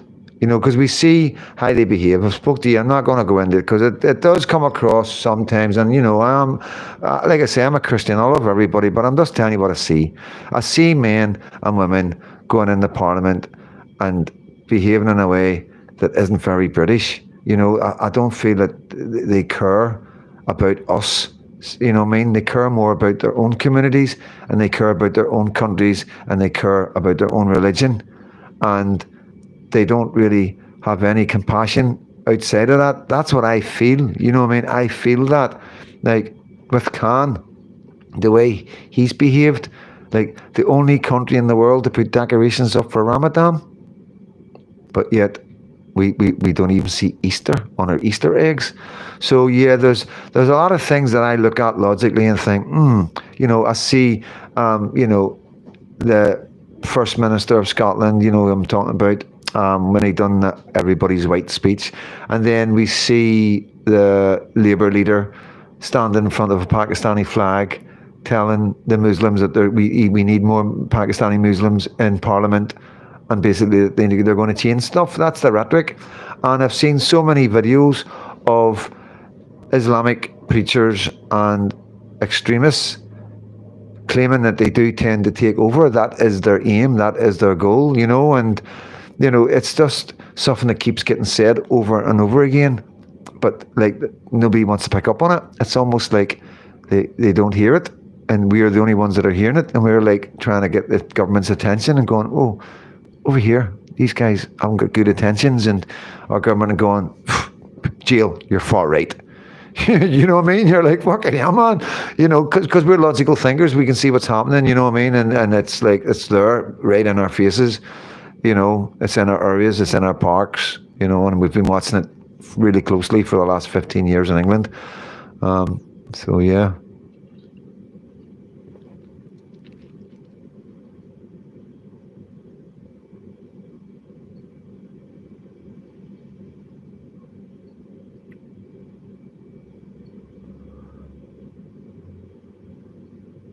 Hitler got voted in on 33%. Yeah, that's the problem for FOI, for M&G. What's FOI mean again? I'm a person entitled to my rights. I keep the shit going on here anyway, Ragnar.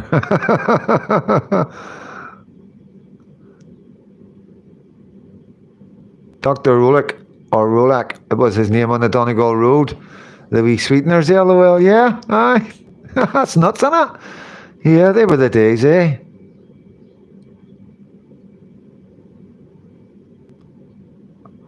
So let's get to the bottom.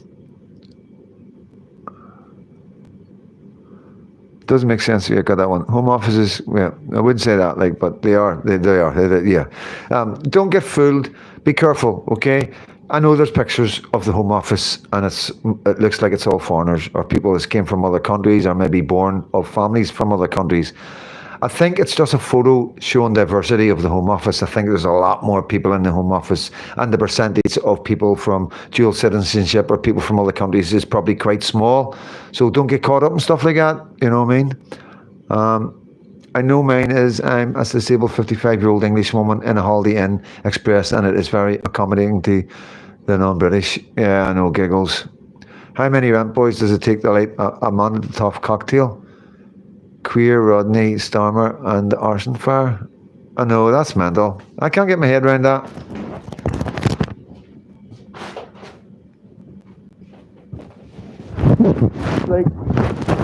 It's like the craziest book or film that you could ever imagine. It's like when I say to people, isn't it like a mad film? And you imagine writing a book about this 20 years ago, you'd be laughed out the park, you know what I mean? And then as you go on, you get these rent boys thrown into the mix, and you're like, what, you know? And then you've got the stuff going on in the train with Macron, and you're like, these guys are in charge of us. These guys, this is who's doing this to us. This is who's responsible for all these kids being groomed and raped and worse. That's the main responsible. Your Ritzy Sunaks, your Boris Johnsons, your Tony Blairs. Look at the nick of them. Could you imagine them hanging about the corner with them guys, playing football with them guys, drinking in the pub with them guys? Really? That's our leaders. You know what I mean? It's an absolute disgrace. And look what Tony Blair done. He lied to everybody. Oh, there's weapons of mass destruction. No, there wasn't. It was just, we know why they done it now. You know? I believe that they took them men out to be in the situation we're in now with irregular immigration. That's what I think. I think it's all been a big play from that day. I really do.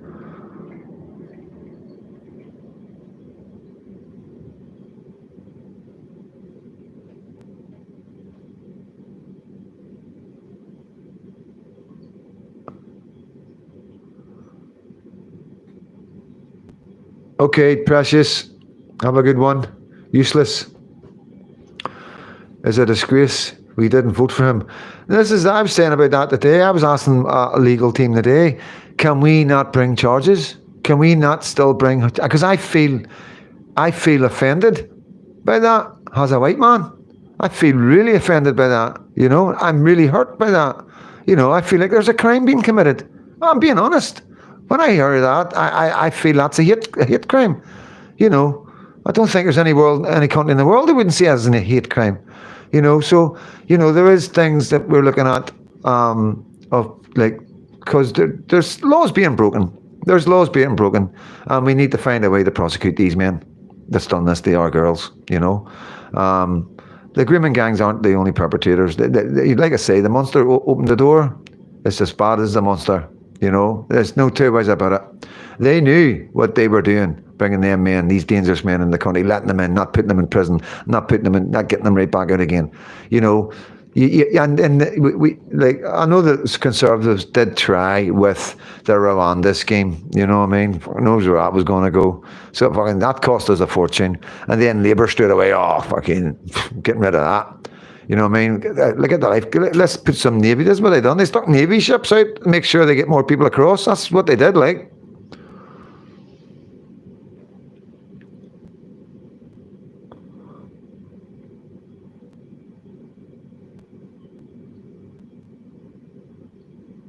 I've been sitting here quiet, Fanda. Just trying to get the bottom, guys. Oh, there we go. There we go. 2 seconds to make a wee coffee. What are we at? 1.5. I'll take it to 2.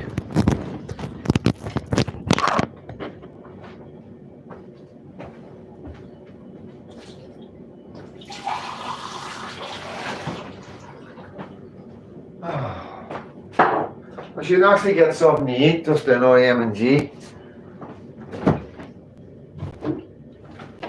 Very girlish, isn't it?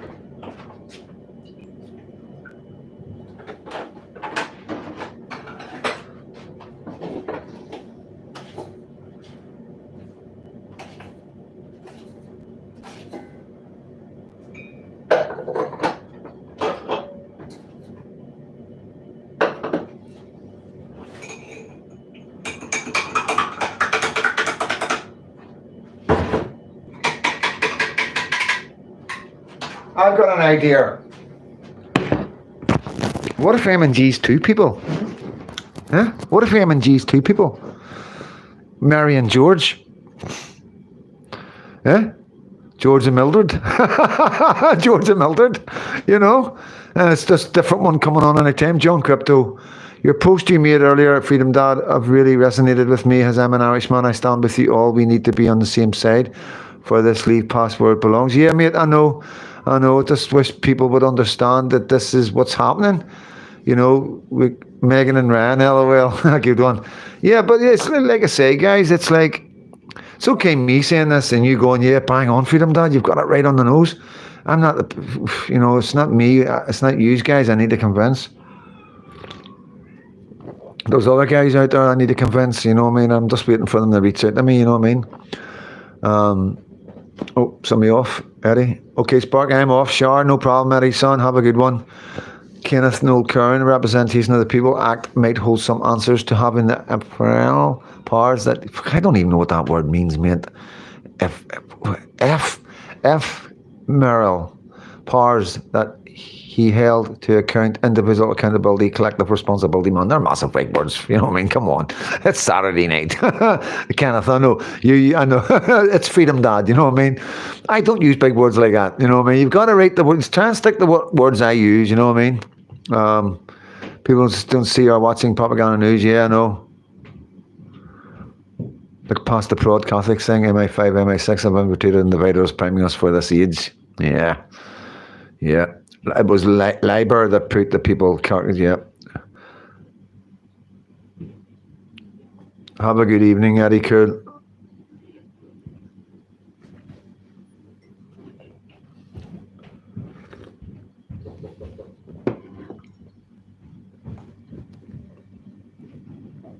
The door has knocked.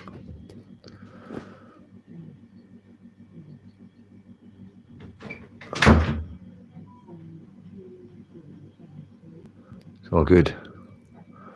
Security's there. Oh, cheers, John Crypto. I'll try my best. Here we go, M&G. Freedom Dad, not only girls eat, just my opinion. It's bad manners to eat in front of people, especially if some of them other people don't have any food for themselves.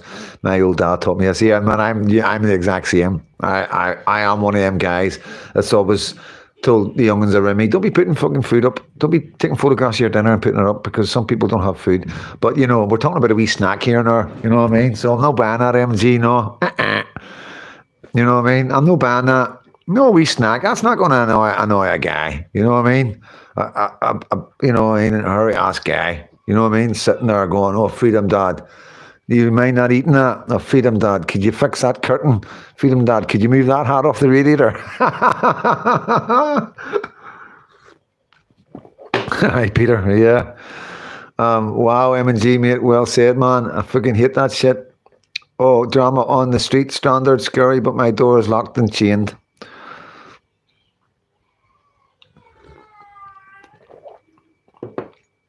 Computer says no. Yeah.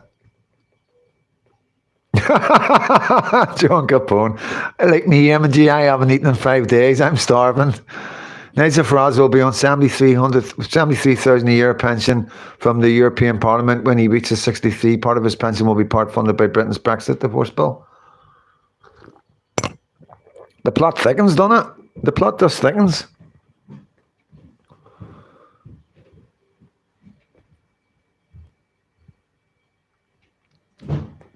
John Crypto, Facebook doomers showing everything. Half them got robbed, them on holidays. Don't know, mate. You lost me on that one.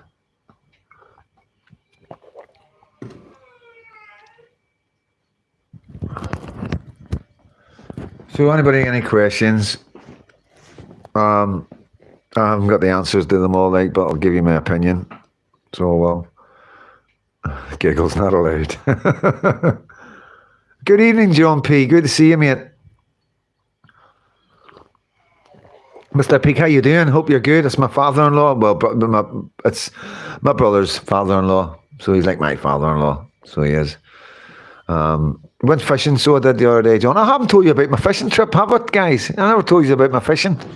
Okay, there's always a story, you know what I mean?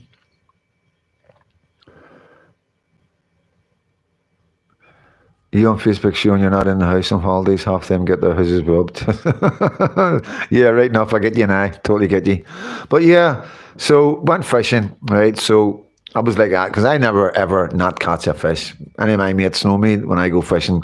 I'm there until I catch a fish. You know what I mean? And I know how to fish. So I'm quite good at fishing at the sea because I've done it for so long. And so we're casting. Tide's coming in. Everything's perfect. Sun's hitting. Great for the spinners and all the rest of it, right? Never got nothing on the spinner. Tried a couple of different things. Nothing was working. And my mate was having a break. So I'm like, let's have your rod. You need a bigger rod. So I was able to cast further out. And I was using lures on this one. So I think we had six lures on it. And casted it out. And I'm doing the old learn, kidding on its fish so the mac will catch it. And then boom. I'm like, oh. But I thought I was stuck in a rock. No kidding you on. Like it wouldn't budge. You know what I mean? It wouldn't budge.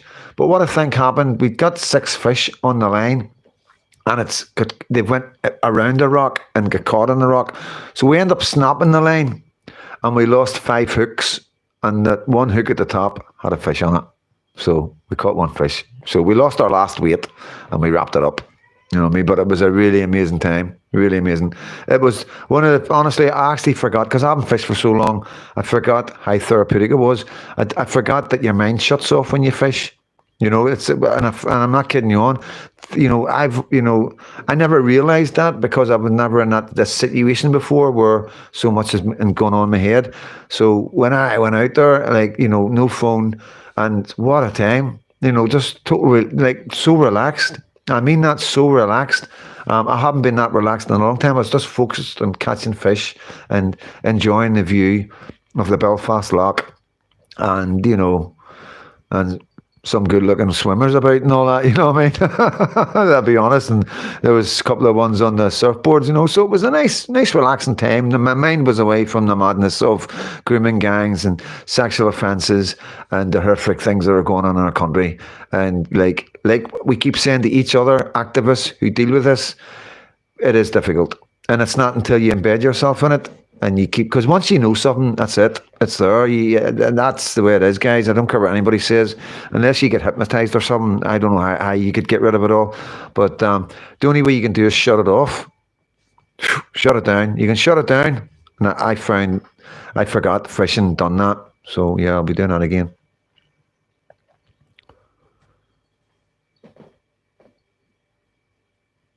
Cheers, Jono. Thank you, mate. Yeah, Brian James, good, mate.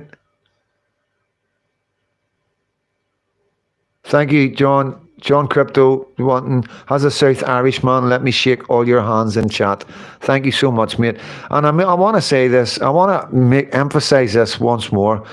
Thank you to all you Southern Ireland guys, Catholics and Protestants in Southern Ireland, and you Catholics in Northern Ireland, in Belfast and plus Londonderry and Derry, who do give me so much love and respect, even under the circumstances that you know who I am and that I've been in prison, and, you know, I'm a Protestant, which a lot of people just can't get over that bit. So I also want to say that thank you for being so clever, thank you for being so awake, and thank you for seeing the real me in me, you know what I mean? And, you know, I've got so much respect for you, you know, so, and from my community and the other Protestants from loyalist areas that are on my live and will be watching my live, I can speak for them too.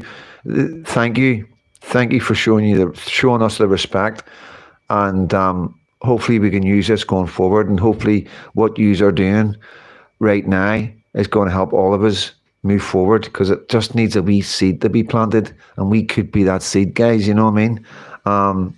Who knows what direction we're going to go in. It is worrying. Yes, mate. Just up, it wasn't far from where we fished. Last time I fished with John P. I have to tell him this story. It was just down a wee bit from where we were the last time. And the last time I caught a mackerel, a whiting, and I hooked a cod in the side of a neck. I put a float on and too much weight, and the float disappeared. And I was angry, and I went, I can rip it back out. And there must have been a wee cod floating by, and I've caught it right in the side of the neck. So yeah, straight onto the barbecue they went, didn't they, mate? They were delicious. Were they men or women? Yeah. We will find out. We will find out. M&G. No, mate, I was too busy trying to feed myself, trying to catch a fish so I could eat that night, you know what I mean?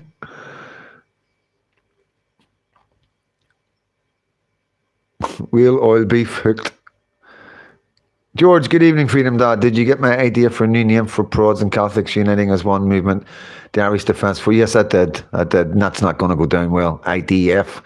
Come on. Israeli Defence Force. That's never going to work. We can't just copy other people. But yeah, good idea. That's outside the box thinking, isn't it? It piss off a lot of people as well. You know what I mean? That young girl, Lindsay, from Friday night broadcast was on the Rubin report a couple of weeks ago. Dave Rubin, he is looking to get in contact with her. She should email him. Thank you, Peter. I will let her know. So, well, as soon as I come off here. That's brilliant. That is brilliant. That was really good. The Rubin report's really, really good. Big channel. Nothing but love and respect. Thank you, James, Brian James. Love the old fishing when you get the cat's wee barbecue on the go. It's great. Few spuds thrown in, dinner served. Voila. You know, is this M&G starting to try and act like a guy now? You know what I mean? Is this, you know what I mean? Because this is all stuff I've said. You know, you think about it, guys, the old barbecue and all that. This is what I found. I'm just saying. Just putting it out there, M&G. You're not going to get by me, mate. You know, like I say, I am a people reader. And I'm on to you. You're a great Freedom Dad. Easy listening. You are. Well done. Thanks, no rats. Thank you. The respect goes both ways. Yeah, John Crypto took my son out fishing down by the Shannon in Limerick City, and he said, Dad, what the fuck are these guns coming from? Seriously, we on the same side, and thank you. You are welcome. Cheers, mate. Right. Now, we haven't heard that in years. Full hooked. That's the word. Full hooked. Thank you. Thank you. Thank you, Sean, for coming on the platform. Sean says, thank you for providing this platform for us to unite and become one. Yeah, it's been my goal from day one. You read my bio. That bio has been there since the first video. That bio, the description of what this channel is about was wrote just like when I says, starting a YouTube channel. This is how it went. Starting a YouTube channel. What am I going to call it?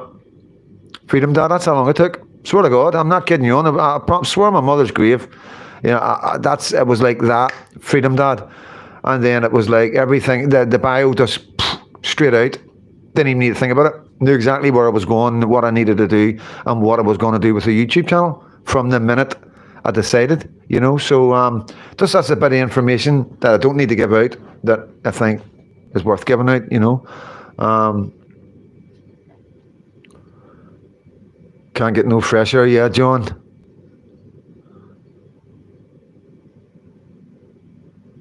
That's out my box thinking. No, out of the box thinking, George. I know what you mean. I know you're having a laugh. I thought it was a good name, man. Thank you, John.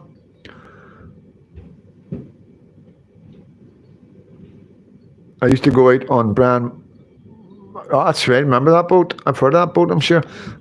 An insatiable appetite for learning, seeking knowledge, pursuing wisdom, shine your light, let the love embrace humankind, trust the truths face to face. Oh, my kid. Is that to get put away? Or just to get ate? Just to get ate, okay. Thanks, mate. Totally agree. I'm in temporary. We are all coming together, mate. To the bigger picture. Just been handed a load of grub. So I have. But I'm not going to bring it out because, you know, M&G will be like that, you know what I mean? All the poor souls that don't have biscuits right now will be raging, you know what I mean? Still got a bit of coffee too. Oh, what can I see? What can I see?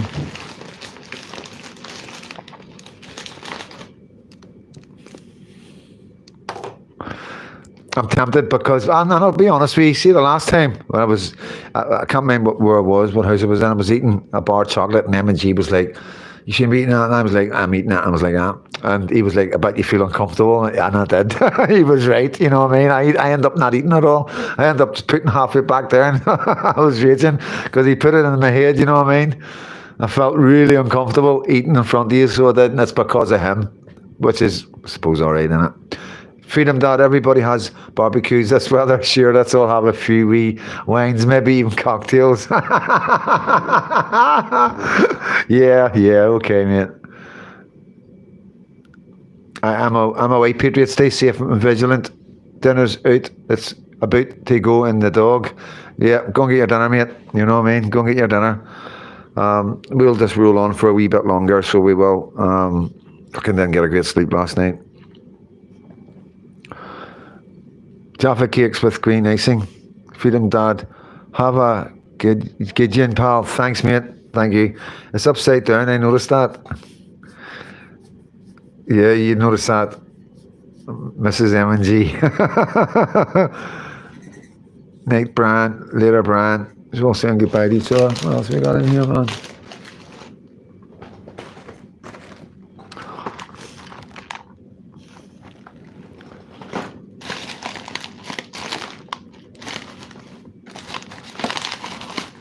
Oh, yeah. That's what I'm after. Guys. Snickers. And there's more, but this annoys you, but just showing you. A fish swims head first straight into a great big concrete wall. Damn. Good one. Ta-ra, troops. Ta-ra, buddy. Have a good one, mate. Thanks for popping in. So, yeah, I'm having a bite of a Snickers.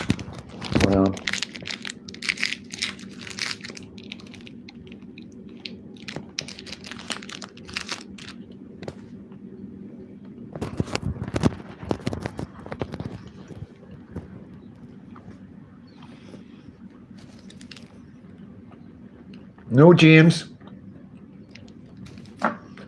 Oh, topics. Have topics disappeared? They have, haven't they?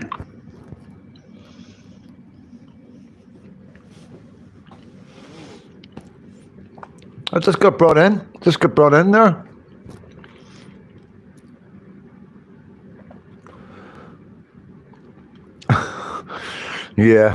Yeah, we've been in that one before. The poor wee children in Africa.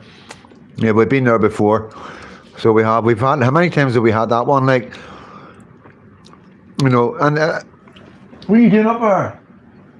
Like, I'm not being funny, like, but like Band-Aid and all that, and all the things that we done, all the money went to weapons. You know what I mean? All the money went to weapons. Bye bye, Assie or Alison. Have a good night. Spangles. Remember Spangles. What's the weather like where you are, guys? It is hammering it down here.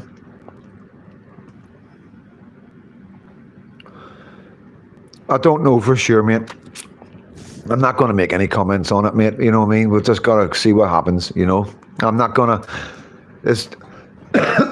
What I keep saying is, I don't know if he's noticed how many YouTubers put up the statement that Tommy was released to get clicks, you know?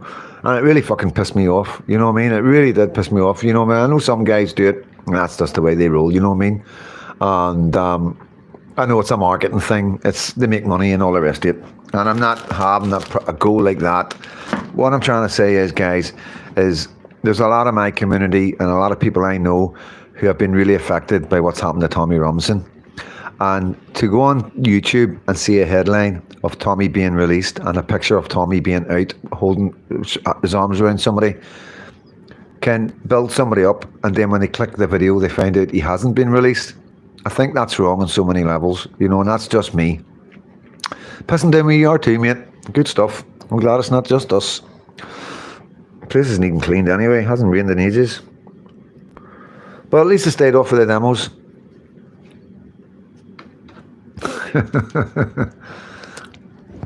Need to fix them blinds. Are you a cat person, M&G? Do you know how we could sort this out? Come on, live.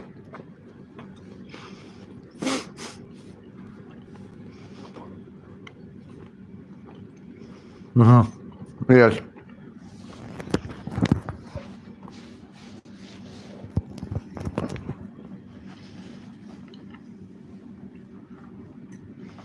Yeah, you're right, John.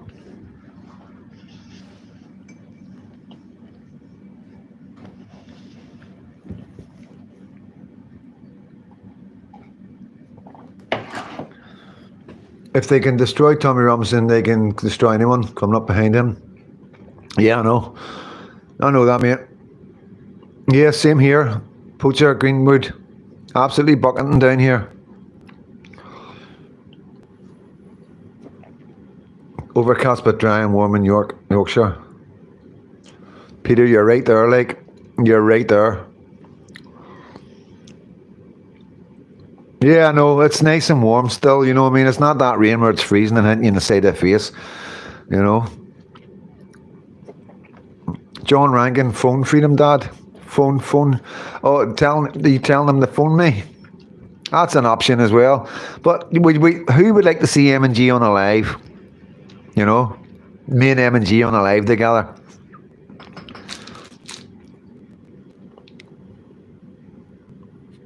Hello, Billy Bob. Good to see you, mate.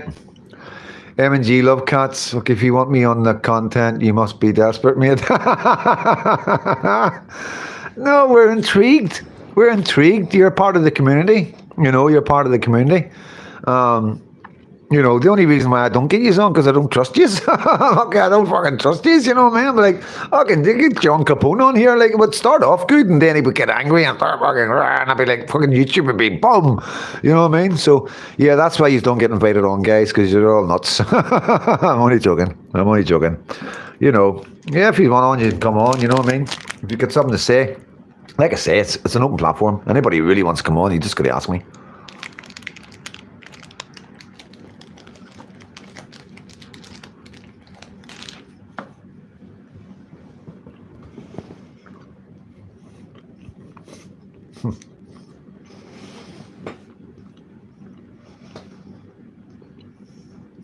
Glad he's all happy.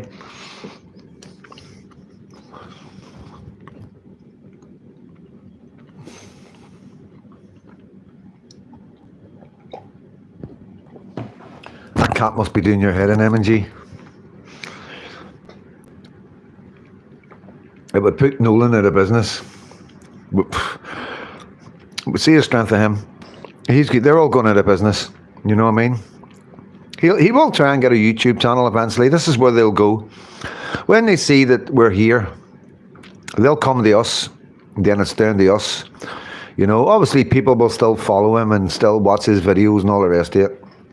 But what's the betting you get toothache later? Why would you say that? Why would you say that? That's like willing something on Freedom, Dad. You know what I mean? After all the videos I've got to do and the interviews I've got to do and jumping about in the rain, waiting to interview people and standing in the rain at protests, and you're wishing toothache on me. Well, if the last bit didn't, this bit will.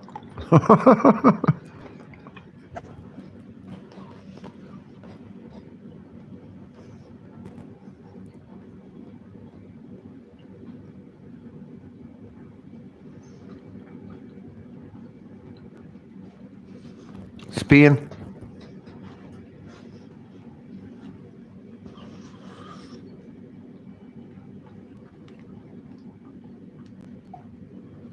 Yeah, John Crypto, we knew this. We knew this was happening. We predicted this, our community. We used to talk about this. No, everything that we've talked about. I mean, the 500 videos I've done are quite good. I think, you know what I mean? They're all different. Believe it or not, and I don't even know how I've done it. But we cover everything. We talk about everything. We analyse everything. And we feed off each other, you know, and that's how it works, you know. And I've grown as a person through this with information, and I've awakened so much because of you guys as well. So yeah, it works both ways, you know what I mean? You awake me, I awake the rest of you, and everybody has their own wee bit to play. Got like Eddie Cool, wee bit bunkers, you know what I mean? John Capone, you know what I mean? John Rankin, James Cahill, you know, I don't, it's really, you know, it's not fair leaving people out, you know what I mean? But, you know, all they're helping me out, moderators, not doing content, working behind the scenes with other YouTubers, keeping us all connected. You know, there's John Capone, got me a really good interview coming up this week, you know what I mean? Yeah, and Eddie's done so much good for us as well, and John Rankin's constantly there plodding away, throwing the videos at me, you know what I mean, on WhatsApp. So yeah, you all do your bit. He's old. This is a Freedom Dad thing. It's a Freedom Dad team. It's like I keep saying, it's I am you and you are me, and there's nothing different. I'm just able to do this for yous, you know.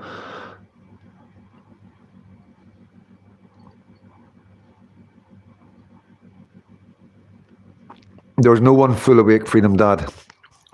Depends how deep you want to go. How deep down that rabbit hole you want to go, you know. Thanks, Daniel and Daniel and the Magpie. I appreciate that.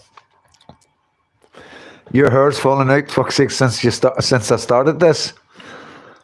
Well, what do you want me to do? A wee whip round, a wee GoFundMe to get you over to one of them Turkey and get the hair replacement and all that for you, saying it's our fault? Because it'll be more John Rankin's fault than my fault.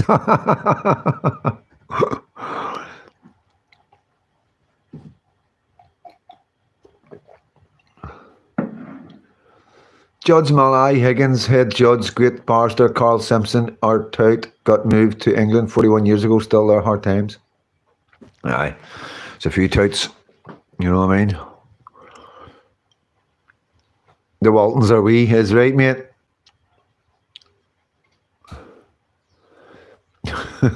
Says Max. Oh, M&G creates so much madness. It was good to see the shoe on the other foot with Lindsay interviewing you, mate. Yeah, it's brilliant, absolutely brilliant. Because this is the way it went. Swear to God, this is the way it went. She was like, I'm like, you doing an interview? And like, she's like, yeah, you can interview me if you want. It's not a problem. Because she was wanting to do an interview, and she's like, you know, she was like, I'm not too sure. I was like, what? Ask. I'm like, don't even think about it. Just fucking turn the camera on and just go for it. You know, why not? It's here, it's me, it's our community, who cares? You know what I mean? It's your first time really getting into it, and I thought she'd done it brilliant. Guys, I swear that's the way it went. There was no discussion, oh, ask this or say that, or I promise you on my mother's grave, that's how we went, just like my videos, like I rule, because I think it's important that you get used to doing it that way, and then you can, like, if you want, you can read off script, or have questions wrote down ready to go if you want, you know, just so you remember to ask specific questions. But I think it was good for her, just the role, and I think she done amazing. I think she done really amazing. I think every time she does it, she'll get better and better and better, and she'll start to relax and start to think about what the person's saying and ask the right question to bring out the next, you know, answer that you want. You know, there's ways about doing it, and it's really, really difficult. You know, like I've done so many, and I'm like, fuck, I wish I had asked that. Wish I had asked that. Wish I had asked that. Obviously, I wouldn't just go up to anybody and ask them anything, because I wouldn't put anybody on the spot like that. You know what I mean? Especially certain people. But anybody that's doing us any wrong and any harm, then yeah, they're going to get asked hard questions. You know what I mean? And you know, need to be careful going live and stuff, you know what I mean, because they could do damage to my life if I'm live by swearing and stuff like that. So yeah,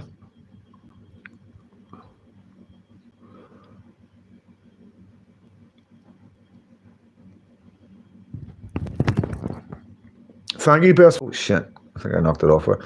Thank you, mate.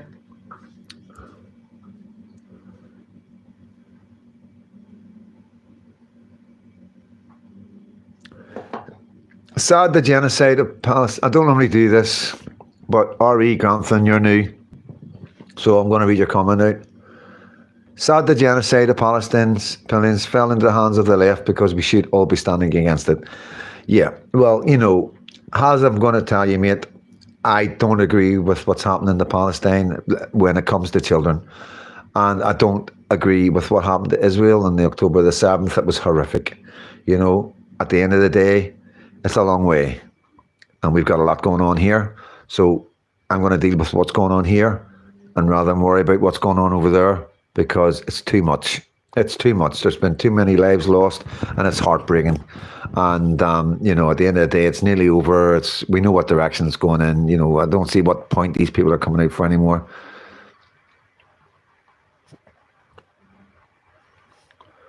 Where do you think this invasion is going to end up?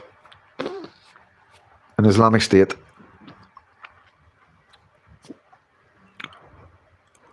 Was just about to say that. John Rankin tortures me. Can you start up a good GoFundMe for my hair? I'll get my teeth done. I thought you were going to say, well, get Freedom Dad his teeth done. Look, sake, wait a minute. We dig for you, mate. You know what I mean? Oh, you're not on it today. Who is it on today? Is it M and G? Is it M or G? You know? Is it George or is it Mildred? I was there, John O. That was the last big protest last year. The catalyst and walking towards the prison, singing, "Freedom Dad, where do you see this going? Down here and up there." At Freedom Dad, where do you see this going? Down here or up there? It's not going to go down here. We're not going down in Northern Ireland, that's for sure. You know, I can't really speak for anywhere else. Like. Thank you, no rats. You want to make me blush if you keep giving me compliments like that. Sorry, won't say now. I don't want to get your channel gone, mate. Thanks, mate. Belfast, save our children. Yep, thank you, mate. Good man, Belfast fan. Gemini, never forget your past. Learn from it. Asylum hotels were Moragans, 14 in Belfast. So 14 asylum hotels in Belfast and Greater Belfast. But what bothers me, security firms are employing them. I can't name the two firms in Belfast. I can't find Palestinians on a map anywhere. Right, no more. No, we're not going down that road, guys. Turkey Teeth, M&G. What would you do? Would you do that? Neil, thanks, Gemini. This good info. Yeah. I was just about to call you shout there. Going to call you Neil rather than your nickname. Yeah. Happy days, man. Do what you need to do with that. First they come for the Saturday people, next they come for the Sunday people. Irish, Northern Ireland, England, Scotland and Wales like to see Europe fight that. M&G, they're little kids that grew up, and if they were from Belfast, they'd end up in jail. Let's worry about UK and Ireland first. This is an invasion of our lands. And can I just say, guys, because I do know there's quite a few influential Protestants / loyalists, and I know there's Republicans watching us. So, but this is me talking to my guys, you know, Protestants, and I would like to see as many as you possibly can not burning the tricolour this year. And that's just Freedom Dad asking you politely, can you do me this favour? Because it would mean a lot to me and what's going forward with us. And it's a nice gesture. And I know quite a lot of you aren't feeling what I'm feeling because you haven't experienced what I'm experiencing. But if you take it from me, if you know who I am, and you know how staunch I am and how proud I am of who I am, I wouldn't tell you to do this. I wouldn't put my neck out there, guys. And I just want you to pass it on that, you know, if you're a true loyalist and you're a true Protestant and you care about your country, let's stop burning our neighbours' flags, please. You know, there's many flags you can burn. I don't care what flags you burn, but let's stop burning the Irish flag, please, guys, if you can. And I know there's a few bonfires that are listening to me, and that's good. You know, I know there's already bonfires that don't do it. You know what I mean? So I'm not a trendsetter, please believe me. There's other men came before me that's done this, you know, and hopefully I'll bring one into the platform soon, you know what I mean? I have been promising an interview by him, so, you know, we'll see. And so, yeah, I'm not going to take a claim of a trendsetter in this. All I'm doing is putting my voice to it, to the voice that's already started it, and encouraging it through what I've seen and the experience that I've had from the Irish people. And, you know, I do think going forward, if we have respect for each other, then we'll never lose anything. Nobody will want to take anything off each other because we'll never forget what we went through together. These years coming up, what we've got ahead of us together will never be forgotten further on in history, you know. And some people might say, well, that's a threat to what we know. But if it was a threat to what we know, it's a threat to what we all know. It won't be just Protestants and Catholics. You know, we can't. Listen, I'm telling you now, our great-great-great-grandchildren are going to look back at us and think we were crackers for the way we behaved against each other. That's what I truly believe, you know what I mean? You know, I see when you go around other countries where there's Protestants and Catholics, if you were to say to somebody, what religion are you, Protestant or Catholic, they would look at you if you were nuts. They would think, well, what does that matter? It's only us that matters too, you know what I mean? And Scotland, obviously, but the Rangers and Celtic carry on. But, I just think it's a small step to take, you know what I mean? You don't need, it's not burning the tricolour doesn't mean we don't want to keep our counties and we want to give our counties up. Okay, now I keep going to saying this.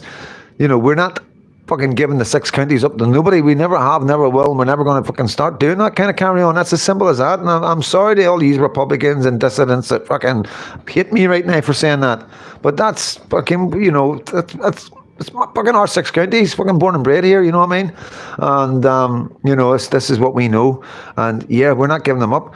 But, maybe in the future, if we get rid of them headers across the water there, you know what I mean? Maybe people will come in with us, you know what I mean? And accept us, the 6 counties. And, who knows? There's so many variables. And, it's, like I say, it's a bowl of spaghetti. You know what I mean? It's a bowl of fucking spaghetti over here. And it is really difficult talking about it and doing these videos, you know what I mean? And, like I say, I never know what I'm walking up to, what I'm walking into. There's so many people that would like to see me shut up. There's no two ways about it. But I believe there's more people that want to hear my voice than want to stop my voice. But the problem is the people that want to stop my voice are quite powerful. And that's my problem. I mean, that's where my problem lies. It doesn't matter if there's hundreds of thousands out there wanting to listen to my voice. It just takes a couple of hundred, Like I say, it's one of them ones with the IRA where they used to say about the bombings, we just need to be lucky once. You just need to be lucky all the time. It's one of them sort of situations, you know what I mean? And, but it is what it is. And like I've said, I'm going to be honest with you, I've had conversations with some of my friends who think, I should be very careful. And I'm going to tell you what I've said to them. What do I do? What do I do? Do I stop? And this is the thing. And I've spoke to a couple of patriots. Spoke to Jen and Lisa. You don't know them. I'm trying to get them on YouTube. They're on TikTok. They've got TikTok thingies and really big, good activists. And I was talking to them, and they were like, it's like, you can't stop it, can you?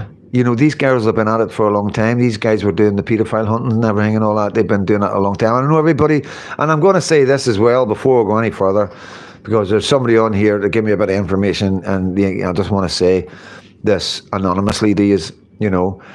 I don't want the bickering. I don't want people telling me who I can speak to, who I don't speak to, who we should have speaking, who we shouldn't have speaking. This is what went wrong in England, okay? When I say to people, leave your religion and your political beliefs and your hardcore line stuff in the house and come to our demos, that goes along with it.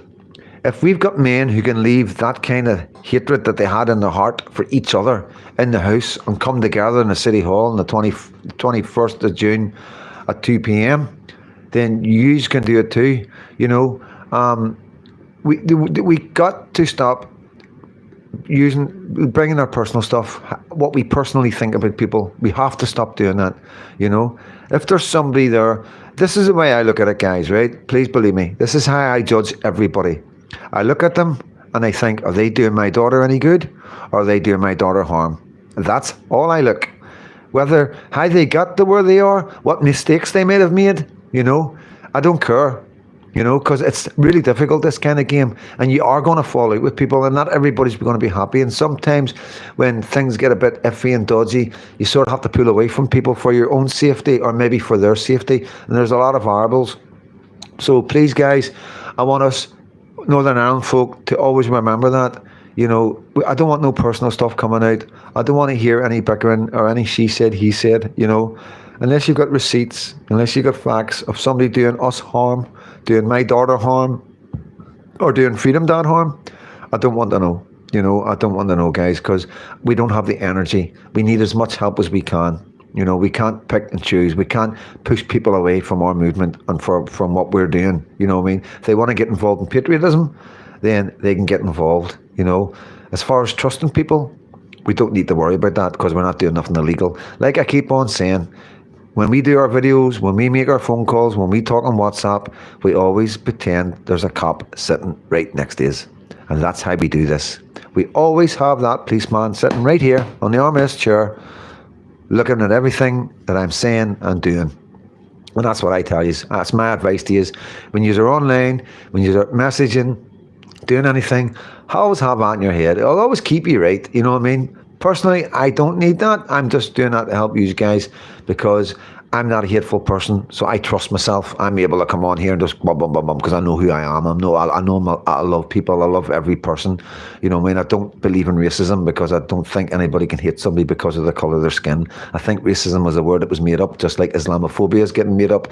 And yeah, that's it. You know, I don't care if you're a Muslim, Christian. I really don't care. I take you in face value. How you treat me is what you get back.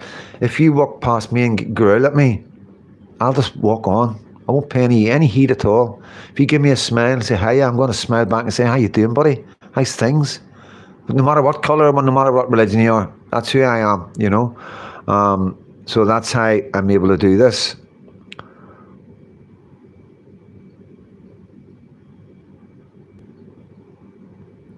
Illusion is over and you are free to take them off at any time and discover who and what you really are. Gemini, you're coming a daily ritual. Don't say that because they'll, you know what I mean? That's when they'll take me right off and throw me right in the clanger. Just to annoy all you guys.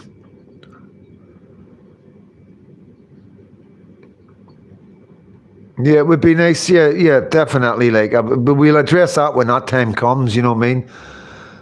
But like I say, that's it. You know, like I say, it's all about who's in charge of these guys in the Republican areas, the dissidents, and you know, it's all about who's controlling these areas.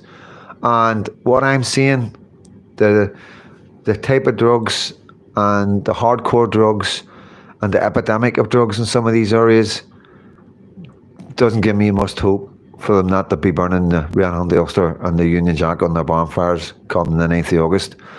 And that's just the way I see it logically, guys, you know. Yeah, it's really sad.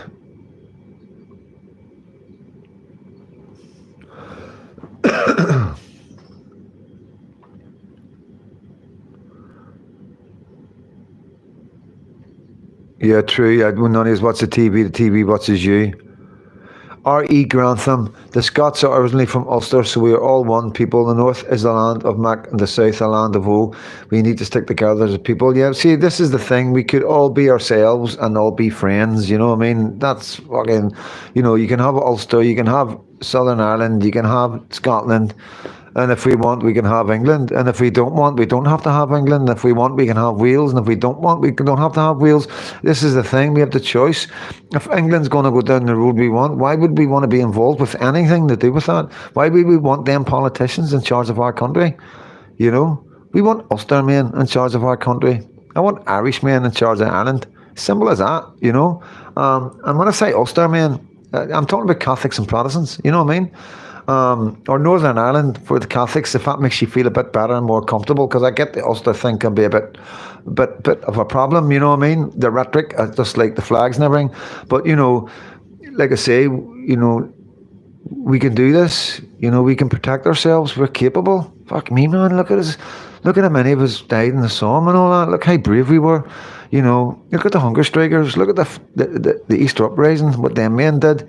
We are the strongest, bravest men on these islands. There's no two ways about it, next to the Scots, you know. It was the Scots and the Irish that went over the Battle of the Somme, over them lines first, and the machine gun fire. And it wasn't about the English going, you go first. It was, when we arrived at the Somme, we were like, where are they? Where's the enemy? And the English were like, that way. And we were like, let's go, you know what I mean? That's what it would have been. Or I can see it. I know us. I know us men, us Irish men, Catholics and Protestants and Scots. I know when it comes to the battles and the fighting, you know, I know what's in our heart, the fire that's in our heart. I know our men would have been busting for this on the way over there. And then going through Britain, going over the Channel, into France, in the Yves, Thiepval, the Somme. And like, you know, I know this. This is who we are. We wouldn't have been like, we would have been in there like, and all the English boys would be like, what kind of hell, man? What's that strange red hand? You know what I mean? No, that's part of a song, I know. But yeah, that's who we are, guys. You know, we weren't fired in, that's for sure. You know what I mean?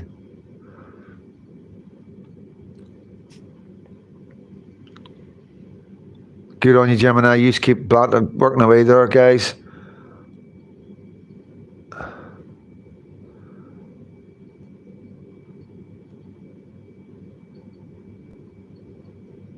John, don't say that, mate. Zogapone. Catch you at the parade. Yeah, you maybe will one day. I've got no problem supporting the Pride guys, you know what I mean? If they're going to support us, we can support them. The West has fallen. Such suffer. The West has fallen. Israeli supremacists are out to destroy the kingdom. They hate the West. Scots, the suffers they offer us. Nissan Dory. Cheers, Freedom Dad. You're a good man, mate. Respect to you. And respect to you. Thanks for coming on saying that. We are rolling up past 2 hours, guys. It is a big one because, like, I have had a wee break today, just on the one video, and I probably won't be doing much. I've got a big interview coming this week, so I do. What I think it might be for the weekend, and just whenever the guy's free, but it's going to be a big one, guys. You know, yeah, and this is personal to me. Somebody very close to me, and a very, very good friend. And I don't know what to say, guys. You know what I mean? It's like, you know, I don't do this on purpose. This is just, it's just coincidence. I promise you. You know, and like, and you know, and it's not like it doesn't matter who it was. It's just I'm able to get the interview because I know the guys. You know, and I'm personally affected because I care about them. I care about what they're going through and how they're being treated because I know them. I know them more than a lot of people. You know, when you're in prison with people, you know a lot. You get to know a lot about a man. And yeah, I don't like what I'm saying. It's not right. You know what I mean? Gay loyalists, our own late Scally, LOL. He went to Pride. Yeah, I know. He is the EU to destroy our heritage in another country. The far right are the ones who want majority native people in their lands. The civic nationalists want Upper in Britain and Ireland. Can't get any Irish patriots into the government in the south. That's the problem. No rats. Search surfer. You've got to calm down, mate, on the words you're using. I'm going to have to take that comment off. I'm going to have to get my moderators to take that comment off because it'll be thinking up the AI. Well, I mean, you got Israeli, you've got terrorism. Okay, I don't even know what that word is. And that word again, apartheid, fascist, criminal card, you know, state. It's just like, try and just mellow out a wee bit, you know, and get your point across without such big, hardcore, fucking bold words, you know what I mean? Because it doesn't do us any favours, I don't think, you know, and we're not really about that, you know. It's sort of like, whoa, it's a bit too much, man. We're just be Northern Ireland here, you know what I mean? I've never been to Israel or anything like that. I don't really know anything about that. I didn't even know Jews were different than Christians until fucking a year ago, you know what I mean? So, you know, shows you what I know, guys. It's not really my cup of tea. I care not what puppet they place on the throne in England. The man controls the money, supplies, controls the empire. Yep. But listen, guys, I am going to go. I have to go. It's over 2 hours now, and I suppose you do, you know. Okay, M&G. Yeah, here lies a soldier. Hunger strikers turn their hatred and bitterness on themselves. Okay. New Pope has just addressed a letter to the UNMC, supports mass immigration in Europe. Of course he does. Yep. So, guys, the Pope is woke. Men in funny dresses, no thanks. Oh, fuck my elbow. Do you hear that? That was my elbow. Freedom Dad, Gemini, Freedom Dad will never be a hunger striker. He eats on camera all the time. Right, okay. Before I go, I'll tell you my hunger strike story. So, when I was in England doing my 6, when it was it England? Oh, it had to be England. Or was it Scotland? No, it was England. So, when you're in a foreign country, sorry, guys. My apologies to all unionists. England isn't a foreign country, right? Okay. But when you're in England, okay, you can accumulate your visits. So I can have accumulated visits, and I can go over to Northern Ireland, go into the Crum, and get my visits, right? So that's what I've done. So they flew me into Northern Ireland to get a couple of weeks of visits, and yeah, something went wrong. You know what I mean? I had a fallout with one of the prison officers, I ended up in the digger. I ended up in this fucking mad digger. Honestly, it was like, I've never seen this. Was a new digger, like, you know what I mean? Cameras and all in it, you know what I mean? And because I couldn't go on I couldn't be a lawless prisoner because they wouldn't let me. And they had me by the balls, basically, because I was over on visits and they could take them away at any time. So I was in with what we call ordinary decent criminals, ODCs. And anyway, so they were saying, right, you've broke the rules, we're sending you back to England, right? And I'm like, are you? I'm going on hunger strike. I swear to God, right? In the digger. So anyway, goes on hunger strike, because I know they can't move you on hunger strike. When you're on hunger strike, they can't move you. You know what I mean? And so it was like a Tuesday. I'll never forget it. So I done Tuesday, Wednesday, Thursday, Friday, and Saturday. Okay? Starving. I mean, starving. I was eating wee peas and all that, and a wee bean here and there, you know, because they were bringing the dinner in. And then on the Sunday, swear to God, right, on the Sunday, the fuckers brought in one of their wives had made a chicken dinner, a proper chicken dinner with the stuffing and everything, man. And I ate it. And that was it, man. I was fucking in England on Monday. That's my hunger strike story, you know what I mean? So yeah. It is what it is, guys, you know what I mean? I'm not as tough as I make out. I couldn't resist that chicken dinner. Like, it was really, really, and I mean, like, I really did not want to go back to England. I wanted to stay in my own country, you know what I mean? Yeah.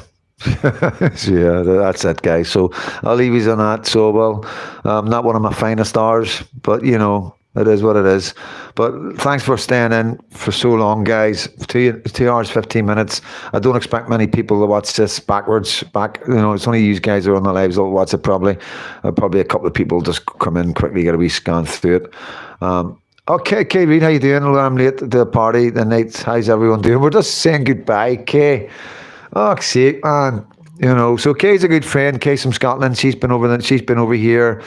Fucking, she could tell you some stories. I tell you, boys, she could tell you some stories. Like, and yeah, she's just been over visiting. You know what I mean? And got caught up in a couple of hurry moments, I can tell you. But it is what it is.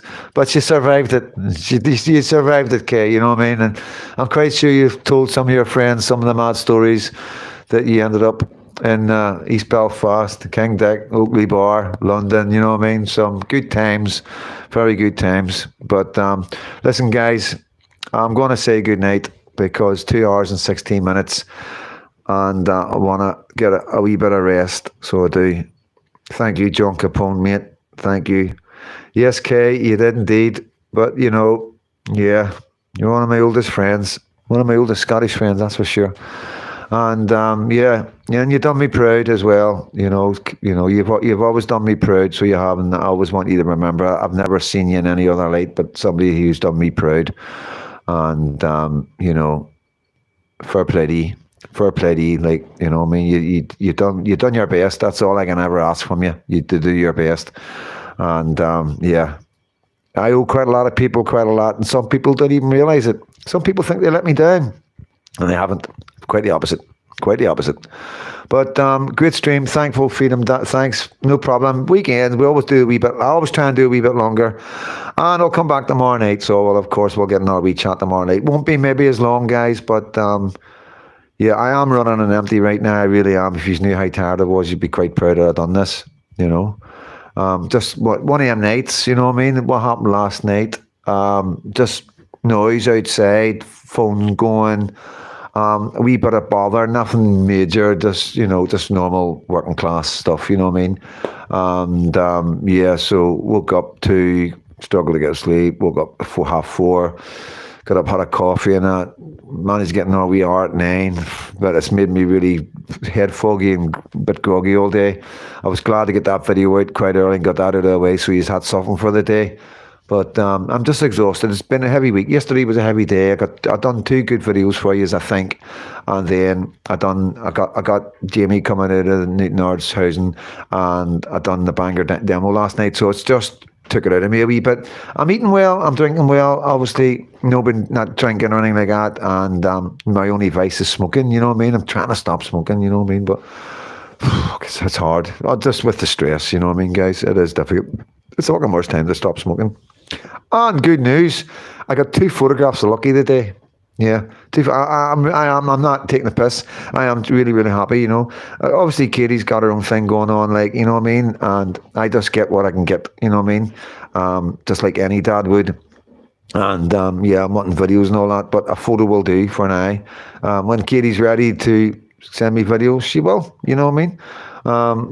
Obviously it's my personal life, and at the end of the day, this happens in relationships. You know what I mean? And all I can do is wait for when Katie's ready, because she's doing it on her own. There's a lot of pressure, and you've been through the birth and everything with me, guys. So I'm not going to leave it out. You know what I mean? I'm not going to not talk about it with you. I do miss my baby so much. Obviously, you know what I mean. It breaks my heart, and I'm caught in between, like going back and getting arrested, or or coming here and something bad happening to me. You know what I mean? And putting my own daughter's life in danger.